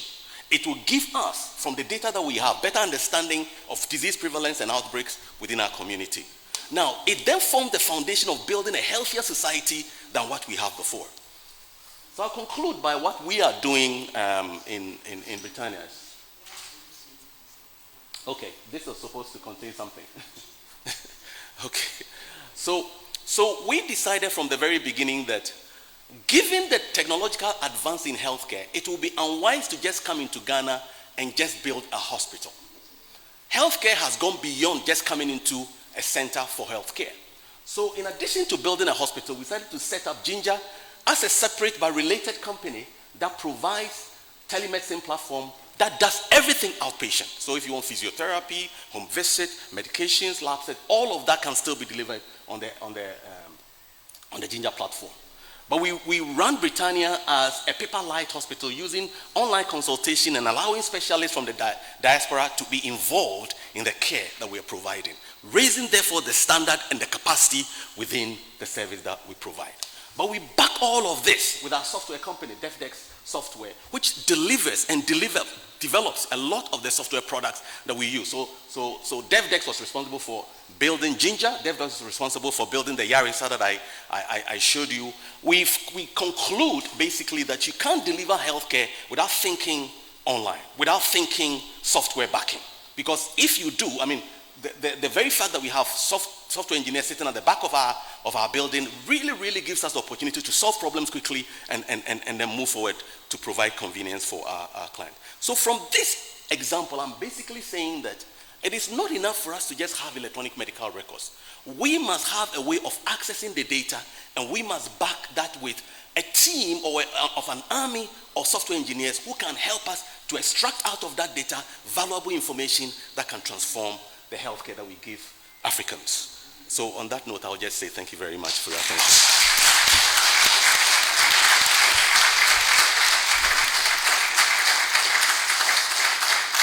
Hi, my name is Felix Apia, and at TriSolace we subscribe to the SDG goals. 1, no poverty. 2, no hunger. 3, good health. And 8, good jobs and economic growth. At TriSolace, we provide employment, food security, and additional income to clients who want to do urban farming by using recyclable materials. So we have contracts that we produce for other entities. So instead of doing that on a larger scale for ourselves, what we do is that we break it down into outgrower schemes where we give it to people who. When there is no poverty, clearly there is zero hunger. Also, when there are decent jobs and economic wealth, people live in good health and well-being. These are the SDGs 1, 2, 3, and 8. And that's who we are, WeSoy Company Limited. WeSoy is into the production of breakfast cereals for families, and we use locally grown grains here in Ghana, like maize, sorghum, brown rice, tiger nuts, and groundnuts into the production. We use spices like Negro pepper. We use ginger in producing the breakfast cereals. I started this business when I was in full-time corporate, and I was doing it as a side business. I have customers who kept asking for it. So in 2019, when I left corporate, I decided to go into it full-time and have time for the family. So I started with just one, that is the legume cereal mix. So in 2019, the first SDG program organized by Ministry of Finance and GIPC, I had the opportunity to exhibit my product. And through that, I got the idea to develop a new product, and that has become a cash cow. The requests all over. I also got the opportunity from GA, the then NBSSI, to register 7 varieties of my product, and it has really helped me. It has increased my capacity, or my production capacity as at now.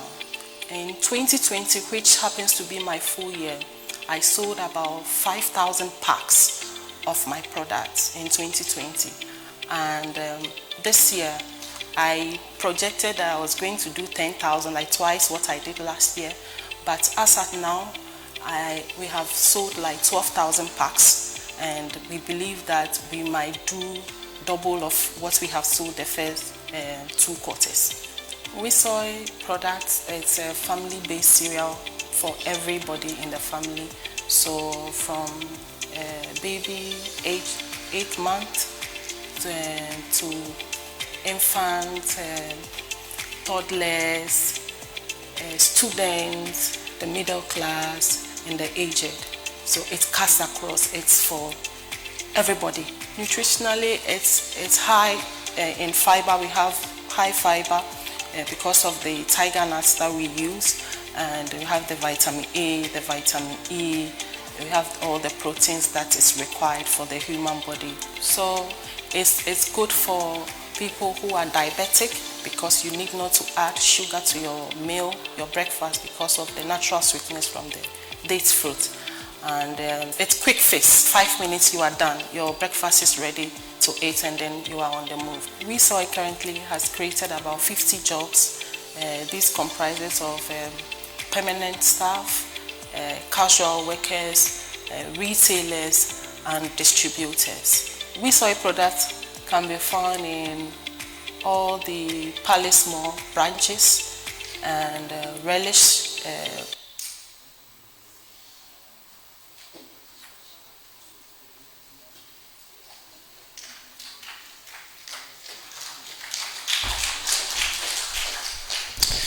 It's supposed to be a breakfast meeting. It's an hour before lunch, so we have to leave here before lunch so that we don't have to be billed for eating lunch instead of breakfast. Thank you for paying attention so far and for following the discussion. If there's anything that you do not understand or you want further clarification on, this is the opportunity to do that. Please show me your hand. I'll invite you to the microphone. You ask your question, and our presenters are here, and so I think it's only fair to invite them to the stage to take your questions. So the presenters, Mrs. Yofi Grant, please join us upstage. Angela Lusigi, please join us. Okay. Udo, can you join us, please? Thank you. Mr. Shagbo, thank you. Dr. Sechi, Apia Sechi, yes.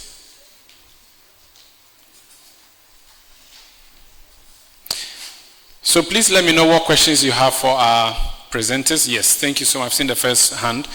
Technical team, can you fix a microphone to the stand by the wall? But while we do that, please use a microphone in the middle here and ask your question. Thank you. Benjamin, please check if that microphone is on.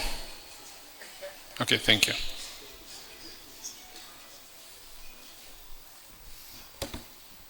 So just introduce yourself and ask your question. My name is Francis Ofosu Kobia, a building contractor in Kumasi. I'm here because of this program. I have two questions to ask. The first one goes to the DMP, UNDP representative. We have a fine talk from her, but my problem is I'm down there, so I know the problems that young businesses are going through. So the question is, this beautiful information that we have, like the 17 goals and the other investment that they are talking about here, how do those in the districts and the rural areas who maybe will not have opportunity like we are having to get access to these opportunities? My second question is that when we were talking about the investment, that goes to the Pricewaterhouse director. He was talking about investment, and when you go to Kumasi for Accra, I don't stay here, so I don't know much here. There are people, they have nice businesses, but sometimes they need just 500 Ghana cedi to make a big businesses. When you go to the bank, you are not having access to this. Like myself, I needed just 50,000 to be paying in 2 months. I went to my bank, they told me to bring 20,000 as cash collateral, plus the collateral I sent on computer building before I could have that 50,000. As at now, I've not had the money because I don't have the 20,000 to send. Okay. So how are we getting this small investment to do our business? Thank you. Thank you so much. Can I have a few more other questions? Let me see your hand. Yes, sir. Please go to the microphone. There's one behind you. Yes, this way.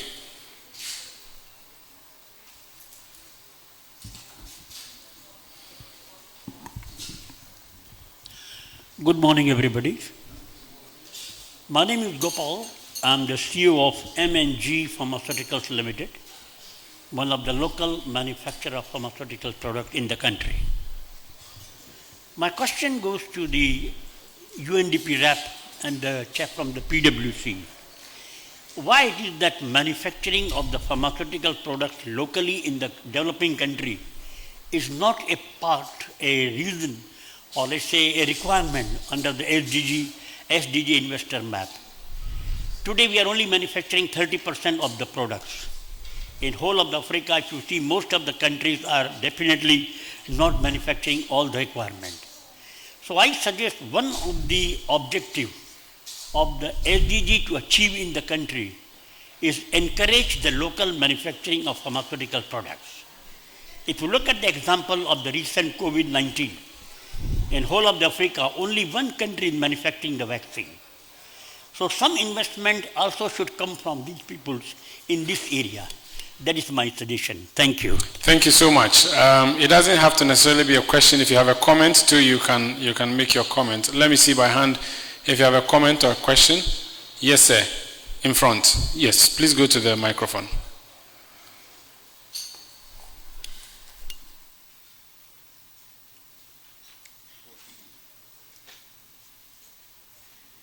All right, please. My name is Maxwell Odonko, the founder of World Inspiring Network. World Inspiring Network is a non-profit organization in Ghana that supports children in rural communities to get access to quality education. We empower the youth as well as women. And as at this year, 2021, so far we have been able to support 90 children with educational resources such as school uniforms, school bags, shoes, and many more. One of the biggest challenges we have seen when it comes to IT, as far as Ghana is looking forward to help people in IT, is that there are a lot of students, there are a lot of schools and rural communities that do not have access to computers. And we are looking forward to provide solutions by providing them with ICT, as in computers, so that they will be able to catch up. But the major challenge is getting the right source of funds. So as GIPC, I want to find out if you have areas where non-profit like us can also tap into. And the second one has to do with IT in terms of health. I also run an IT firm with the name Maxiben Digital. We are into website development, software development, and many others. But another challenge we face has to come with getting enough funds to recruit people that help in software development. Right now, I got an idea to develop a software that will be able to help the health center, the health sector. Sorry, I've gotten an idea that will be able to help the health sector. A software that will be able to provide virtual services whereby they will be able to assist customers with virtual calling and the others. So I want to find out if there are an opportunity for people like us who are looking forward to get investors on board. Okay. All right, thank you so much. Thank you so much. Let's take answers to the first batch of questions. I'll come back to the audience. So if you've been mentioned directly, there's a microphone by you. Just, I think if they mentioned you and they mentioned PwC, yes, you can pass the microphone around. But if you, yeah. Okay, you want me to respond? Okay.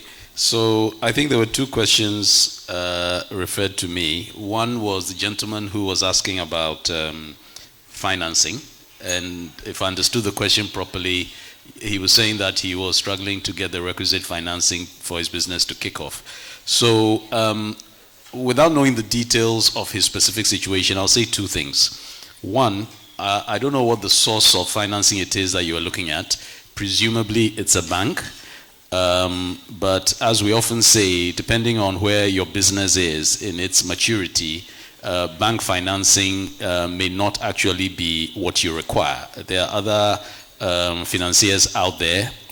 We spoke about impact investors. There are other institutions that perhaps can provide you the type of financing that is better suited to your business. So potentially that's one issue.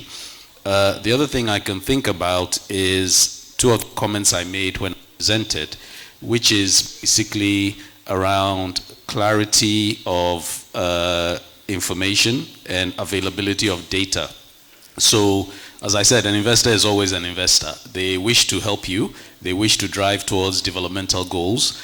But at the end of the day, it's a business decision. So I don't know whether the concept you were trying to communicate was clear enough. I don't know whether the data you had was sufficient. But typically those tend to be the issues around financing. Those of us in finance know that there's always more financing available than people think. It's just that businesses sometimes struggle to satisfy the requirements of the financiers who then disperse the money, because they're also looking to get the money back. So again, without knowing the details, those are the broad responses I can give. Then to the gentleman who spoke about local manufacturing for the pharmaceutical industry, again, I don't know the details, but I guess it's a balance. I know that in pharmaceuticals specifically, there are certain regulatory standards that one needs to meet. I know that, I guess, as a country, we lean more towards an open environment as far as business and trade is concerned. So creating a situation where we close the market is probably not our preference. And therefore, maybe we can look at it the other way to say that what can we do as local businesses to scale up and to compete effectively with imports, so to speak. Because there are quite a number of policies out there that give preference to local manufacturing and local purchasing as opposed to importation. But then the challenge is on us to also be competitive and be able to compete effectively. So those are the two remarks I can make. Okay, thank you. Any comments or contributions from the high table? Or I should go back to the questions? Yes, Ify. Yeah. Hello. The last person asked whether GIPC had any platforms where companies like his can go to seek financing. I think it's a good question that really excites me, that perhaps we should also create another channel for SMEs and SMIs to have at least audience with financing agencies, because we do not have that at the moment. What we have are lots of opportunities looking for investment capital. And very often it's not at the micro end, it's at the macro end. So yes, apologies if we haven't served it, but I think it gives us a great chance to engage the SME side, because our economy is significantly SME, I believe, about 85%. And if they are the constituency that requires the investment, and we are looking at big tickets, then we are above the radar. So we should maybe come down a bit and facilitate that. But there are quite a number of institutions in Ghana that service that area. For example, the Ghana Entrepreneurship Agency, which used to be MBSSI, is there. The NEIP, which is an incubator enterprise, can also assist you at that level. And then, of course, I mean, Dr. Sechi has opened the floodgates. You don't need to go and raise capital. You could even go to them and say, look, I have this software which I think will be good for you, and work with them to develop it, and both of you own the license. So there are many ways in which you can actually finance your business without money. And I think that it's the usefulness of you being here. Thank you very much for the question. Thank you. Yes.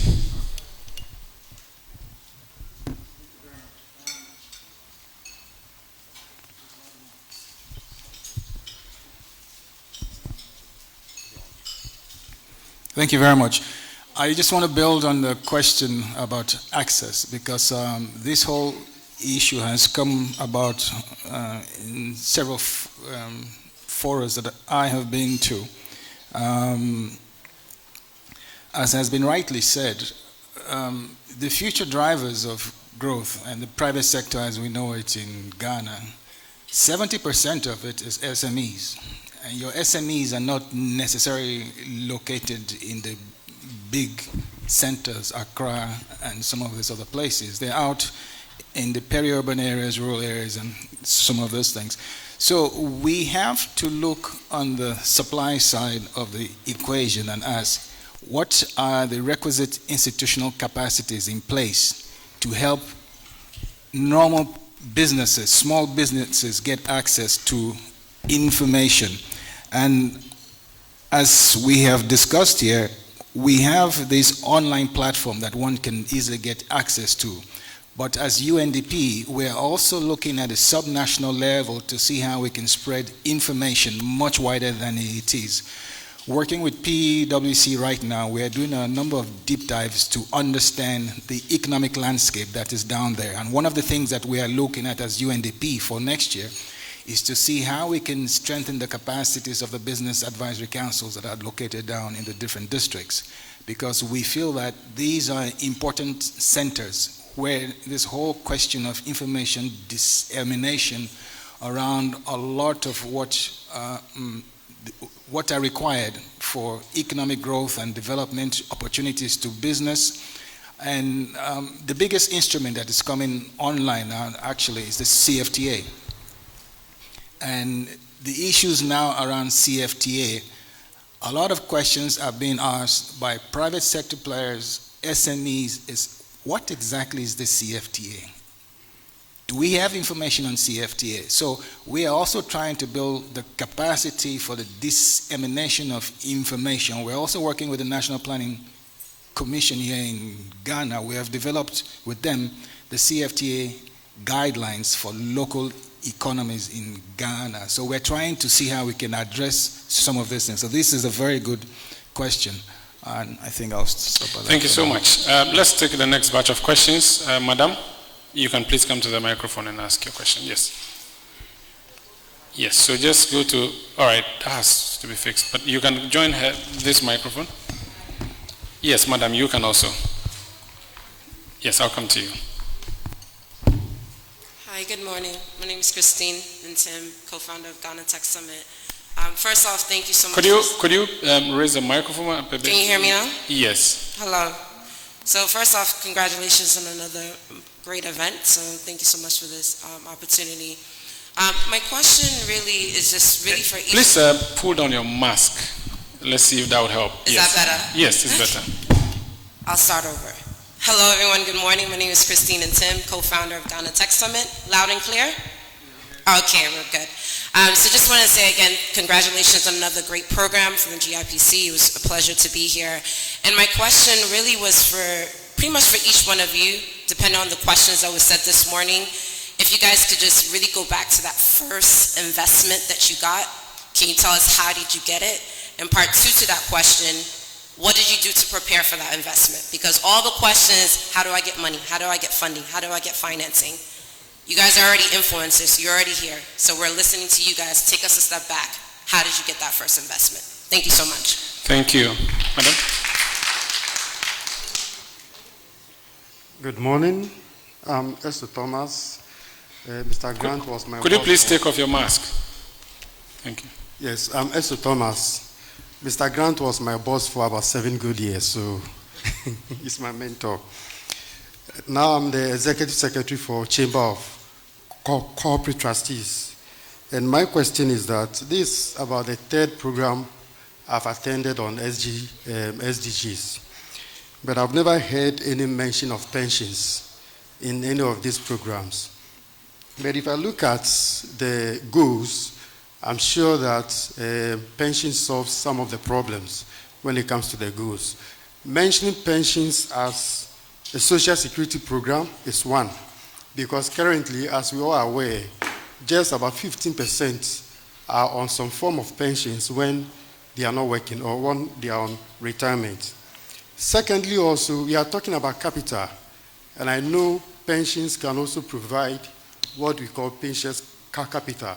I want to know what is the arrangement to attract funds from pensions to finance some of these things. Thanks. Thank you. Madam? Yeah. Thank you, Maro. So mine is really just to throw a bit more light on... Can you bring the microphone down a bit and then introduce yourself? Yes. Okay. My name is Sylvia Senu.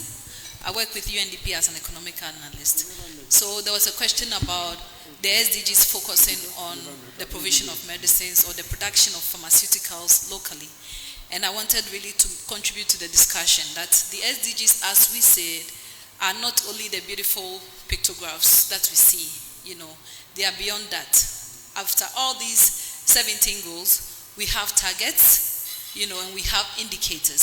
So the goal on health actually has some targets. So let's say target 3B actually talks about the access to affordable medicines and vaccines on a sustainable basis. And if you look at the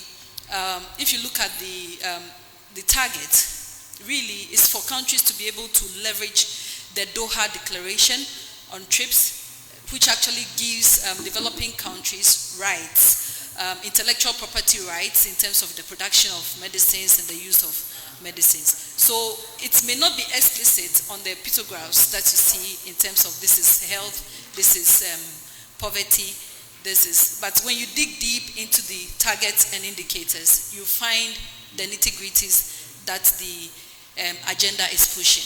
Thank you. Thank you so much for the intervention. Yes, let's take your question, sir. My name is Douglas Nankan Bruce from the Savannah region, Zena Lodge specifically. Dr. Sechi, please, you did mention about medical tourism, and we have wellness programs in our facility. But the challenge is, I want to find out whether you have some of these, you deploy some of your systems as far as the rural areas are concerned, and what is PwC doing with, I think I also heard about the fact that there was some enrolls for rural areas. So I want to find out if you have certain incentives in place to help. If, for instance, in our facility somebody have a heart attack or there's an issue, you have systems that will be able to deploy to help that person. Thank you. Thank you so much. Do I have any other question? Okay.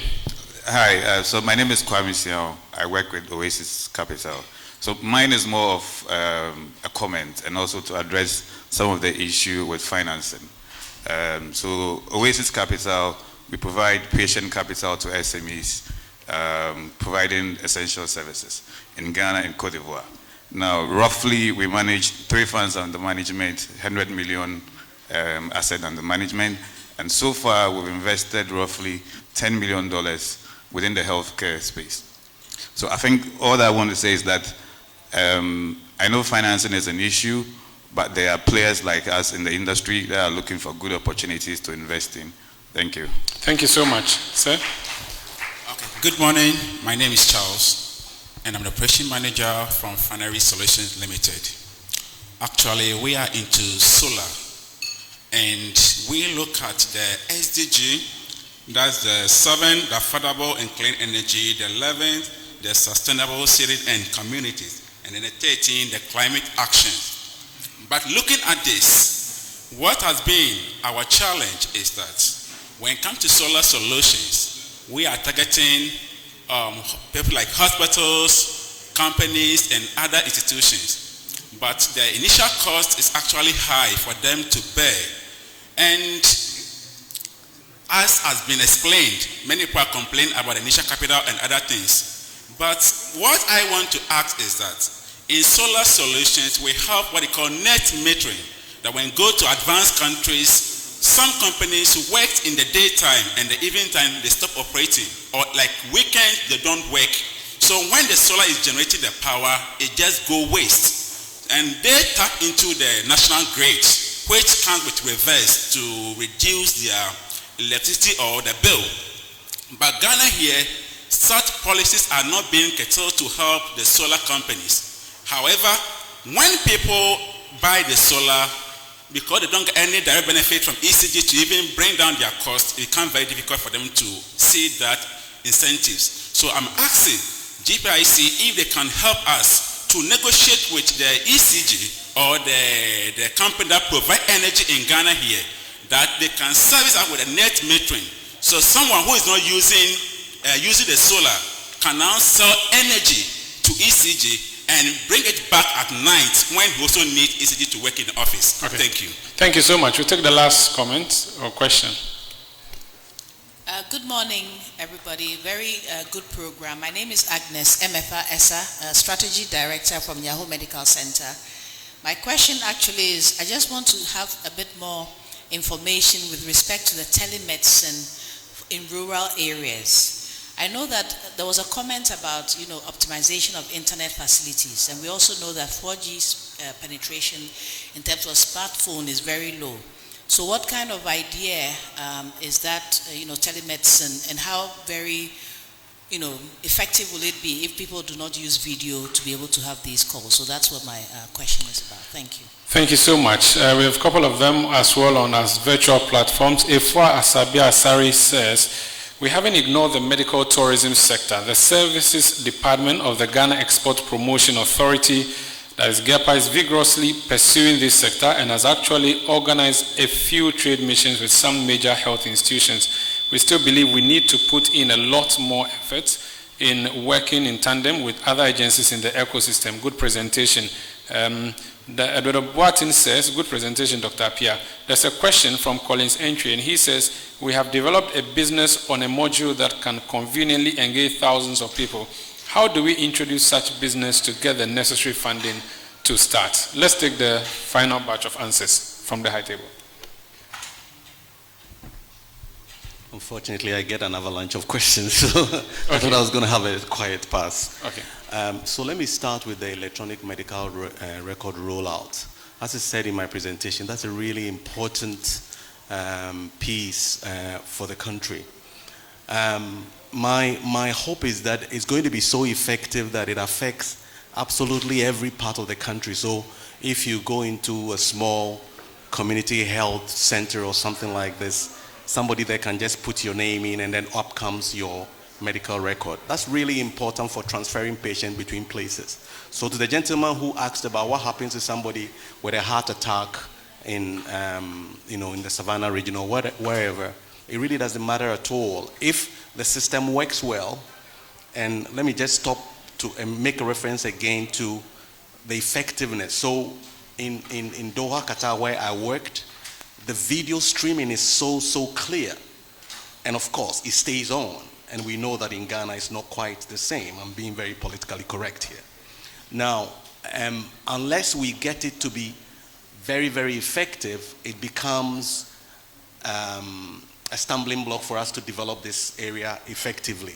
But if it did, then this particular person with symptoms of heart attack could just connect to Accra, and a specialist, a cardiologist, would basically provide advice on what to be done initially before the person is transferred to a regional center. It's very, very simple, and it works very well if all the pieces are together and are functioning optimally. The other thing that I think we also need to think about in terms of specialist services is, once you get everybody in the game, once you have everybody registered and known, once you have insurance companies also signing up and providing macro or micro insurance, you are able to cover everybody wherever they are. So, in other words, what I'm saying is that over time, the rural-urban mix or disparity will go away because we have systems that allow insurance companies to cover those in the rural communities. And that is very possible and it's happening in other places. So I'm saying that it doesn't really matter which part of the country you are. The systems must work and it must be universal. And we don't necessarily have to just depend on the government solutions. We should look at private sector involvement as well. Okay. Is there any comment, any questions, so that if you give us a concluding remarks? All right. I just wanted to touch on two of the questions that came. I think the lady asked about what, if I understood it correctly, what enabled certain investment. And I think that in broad terms, there are a few basics which I think I touched on from an investor's point of view. First of all, there must be some kind of a demand for the product or service that you're trying to develop. Then it must be backed by regulation or the legal environment. Not necessarily backed, but it must be supportive. The legal regulatory environment must be supportive of whatever you're trying to do. But perhaps more importantly is you as the entrepreneur or the management team, you must have the technical know-how, but then you must also have the integrity to develop trust with your financier. And then finally, about the reporting loop. So you must always be able to report back. At the end of the day, it's all about giving people comfort, the investors and the financiers comfort. So I think basically these are the principles that normally attract financing to any business. So that's all I wanted to chip in there. Okay, thank you. You can give us a closing remark as well as respond to some of the questions. There's so many questions that were intertwined, so I'm not even sure which I'll be answering. But to follow up on what Wyszynski just said about how did you open that door to enable you enter, I will start with a confession that I come from an investment banking background. And the reality is that, and I think the global statistics says that out of 100 new startups, only 10 survive. So it's not an easy road for the private business. You know, it's not a walk in the park. It's tough. You need focus, you need grit, you need dedication, you need a plan. Like Wyszynski said, you must have the technical knowledge in the area you're going. And all those things put together might be your survival kit. It's not necessarily the money that is given to you. Because you can pick 10 people here who have ideas and give all of them the same amount of money. Trust me, by evening, some will have more money than the others, and some business would have progressed beyond the others.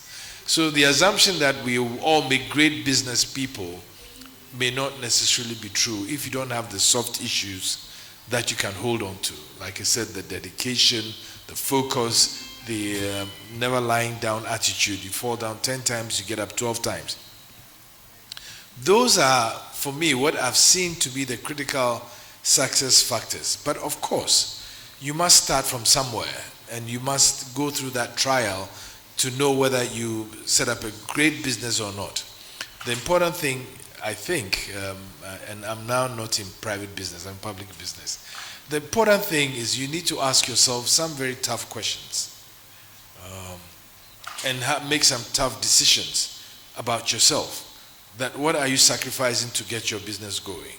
So instead of buying an extra shoe because there's a big party coming, or a dress or something, or for a guy, I need to get this shoe because this is coming, would I rather put the money aside and support one bit of the steps that I need to take?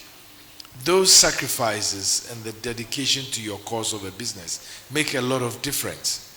But yes, a lot of startups need support in terms of incubation, instead of in the terms of startup capital, etc. For most small companies, you usually get their startup capital from family, from their own savings, from communities, from friends. Nowhere in the world are you going to find a pot of money big enough to say that, oh, any startup that comes, you're going to give them money. Because most capital pools are also other people's investments, and they all consider risk levels. And if you've never done business before, it's hard for somebody to lend you money because you're a starter and you haven't been tested. You don't have proof of concept and proof of your business. So it is hard. That's the reality. But that should not stop you. That should not stop you at all. You need to press your case and say that I'm going to get my business going. I'm going to do what it takes to get my business going. I'm going to do maybe a bit of sacrifice myself. I'm going to speak to friends. I'm going to take my proposal and my business to all the people who have succeeded, for them to polish me and sharpen me, that somebody will look at me and says that, well, she deserves the money because she's focused and she knows what she's about. Because I tell you, I see young people with businesses, and I can tell in 5 minutes who will succeed and who won't. You can see it very clearly. I'm sure they all tell you. Sometimes we have very nice, lofty ideas, but we don't really know what it takes to get those ideas to be businesses. It's easy to be an entrepreneur. It's hard to be a businessman. And I'm sure Dr. Pierre will tell you, when the end of the month comes and he has to pay salaries, or Wyszynski will tell you, when he has to pay salaries, his stomach starts to rumble. You know, because it's hard. But still, that shouldn't stop you. It didn't stop them. It shouldn't stop you. So I will give you all the encouragement. Don't take no for an answer if you are very serious about your business. Because I'm sure many of you know about Michael Jordan, the basketball player. He says people always see all the great shots he did. What they don't see is the number of times that he missed the shots and he fell down and he had to get up and polish it. The moral of the story is that even when you fall down, get up. You may be rejected 10 times, 20 times, but maybe the last time might be where you open that door and you get your breakthrough. So I can give you that encouragement that you should do it. I would like to say that at GIPC, we have set up a number of units to support investors and businesses. We've set up the aftercare unit. And if the aftercare unit, they are here, can you please stand up so our people can see you? Because they are the people who carry all the problems that we have in the market. Unfortunately, today we have only one person here. So please, you can send all your queries and questions to her. Additionally, if you're online and you want to ask any question, our social media handles will be available to, they're already available to you, so you can post all your queries and questions there, and we'll do our very best to give you the necessary answers and the necessary support. But I'd like to thank all the speakers, especially our partner UNDP and Dr. Appiah. That's a very revealing presentation. I've gotten a number of people saying they want your contacts. So be ready to be bombarded. And to Wyszynski, who is our old partner, we do a lot of things together. I'd like to say thank you very much. But I can't end without saying a big thank you to CTFM and to our host. I also call the MCs our host today, my very good friend Umaru Sanda. People love to hear you in the evening. So I hope you can carry this program also to your program this evening. And for all of you who stayed the course, this has been a very exciting conversation. And whether we like it or not, the SDGs would be the full complement of our desires of development and our aspirations into the future. Post-COVID, the world needs to recover. We all need to play our part.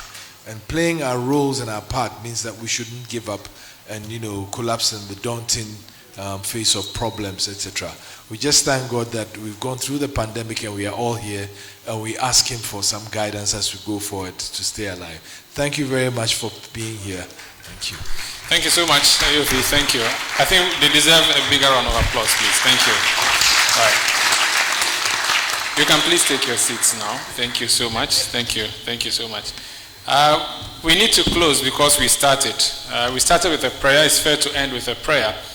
And because in Ghana, we respect every religion, we try to do the opening prayer either with traditional prayer or Christian prayer or Muslim prayer, and make sure when we are concluding, we respect other religions. So let's invite Abdul Razak Bello. He's Chief Operations Officer of Matlet's Best Trading Fast Solution as a name, to give us the closing prayer in the Islamic faith.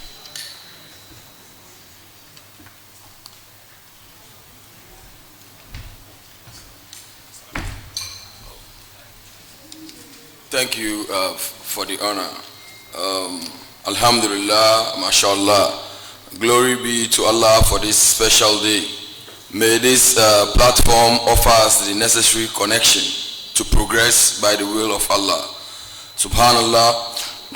Subhanallah. Allahumma inni a'udhu bika min al-ubus. Subhanaka Allahumma la ilma la. Sorry, I'm sorry. سبحانك اللهم قل هو الله أحد الله الصمد لم يلد ولم يولد ولم يكن له كفوا أحد قل هو الله أحد الله الصمد لم يلد ولم يولد ولم يكن له كفوا أحد. Please, I'm a stammerer, that's why, so kindly forgive me. Thank you. May Allah forgive you. Alhamdulillah, thank you so much, Malam Bello. Amin to that prayer. And I think we've essentially come to the end of the program. We started, not sure how we are going to end, but we ended successfully because we invited God. And I need to say on my personal behalf that thank you so much for joining us. If you enjoy this conversation outside what happened here, you can follow GIPC virtually, GIPC Ghana at GIPC Ghana. That is the social media handle: Facebook, Twitter, Instagram, LinkedIn, YouTube. So the handle is at GIPC Ghana. That is for a lot of our platforms: Twitter, Instagram, YouTube. And on Facebook is Ghana GIPC. On Facebook is Ghana GIPC. Please join the conversation. Let it be interactive, and let us know if you have questions or comments on today's event and other events. Would be happy to hear from you on what exactly you want us to address. Let's also remember to do that, and it's an interactive. Outside here, or immediately we finish, you could engage with the lady at the back. If you have any queries, she would assist us. Thank you for being a wonderful audience. I'm happy I was here with you. My name is Umaru Sanda Amado. Do have a pleasant afternoon.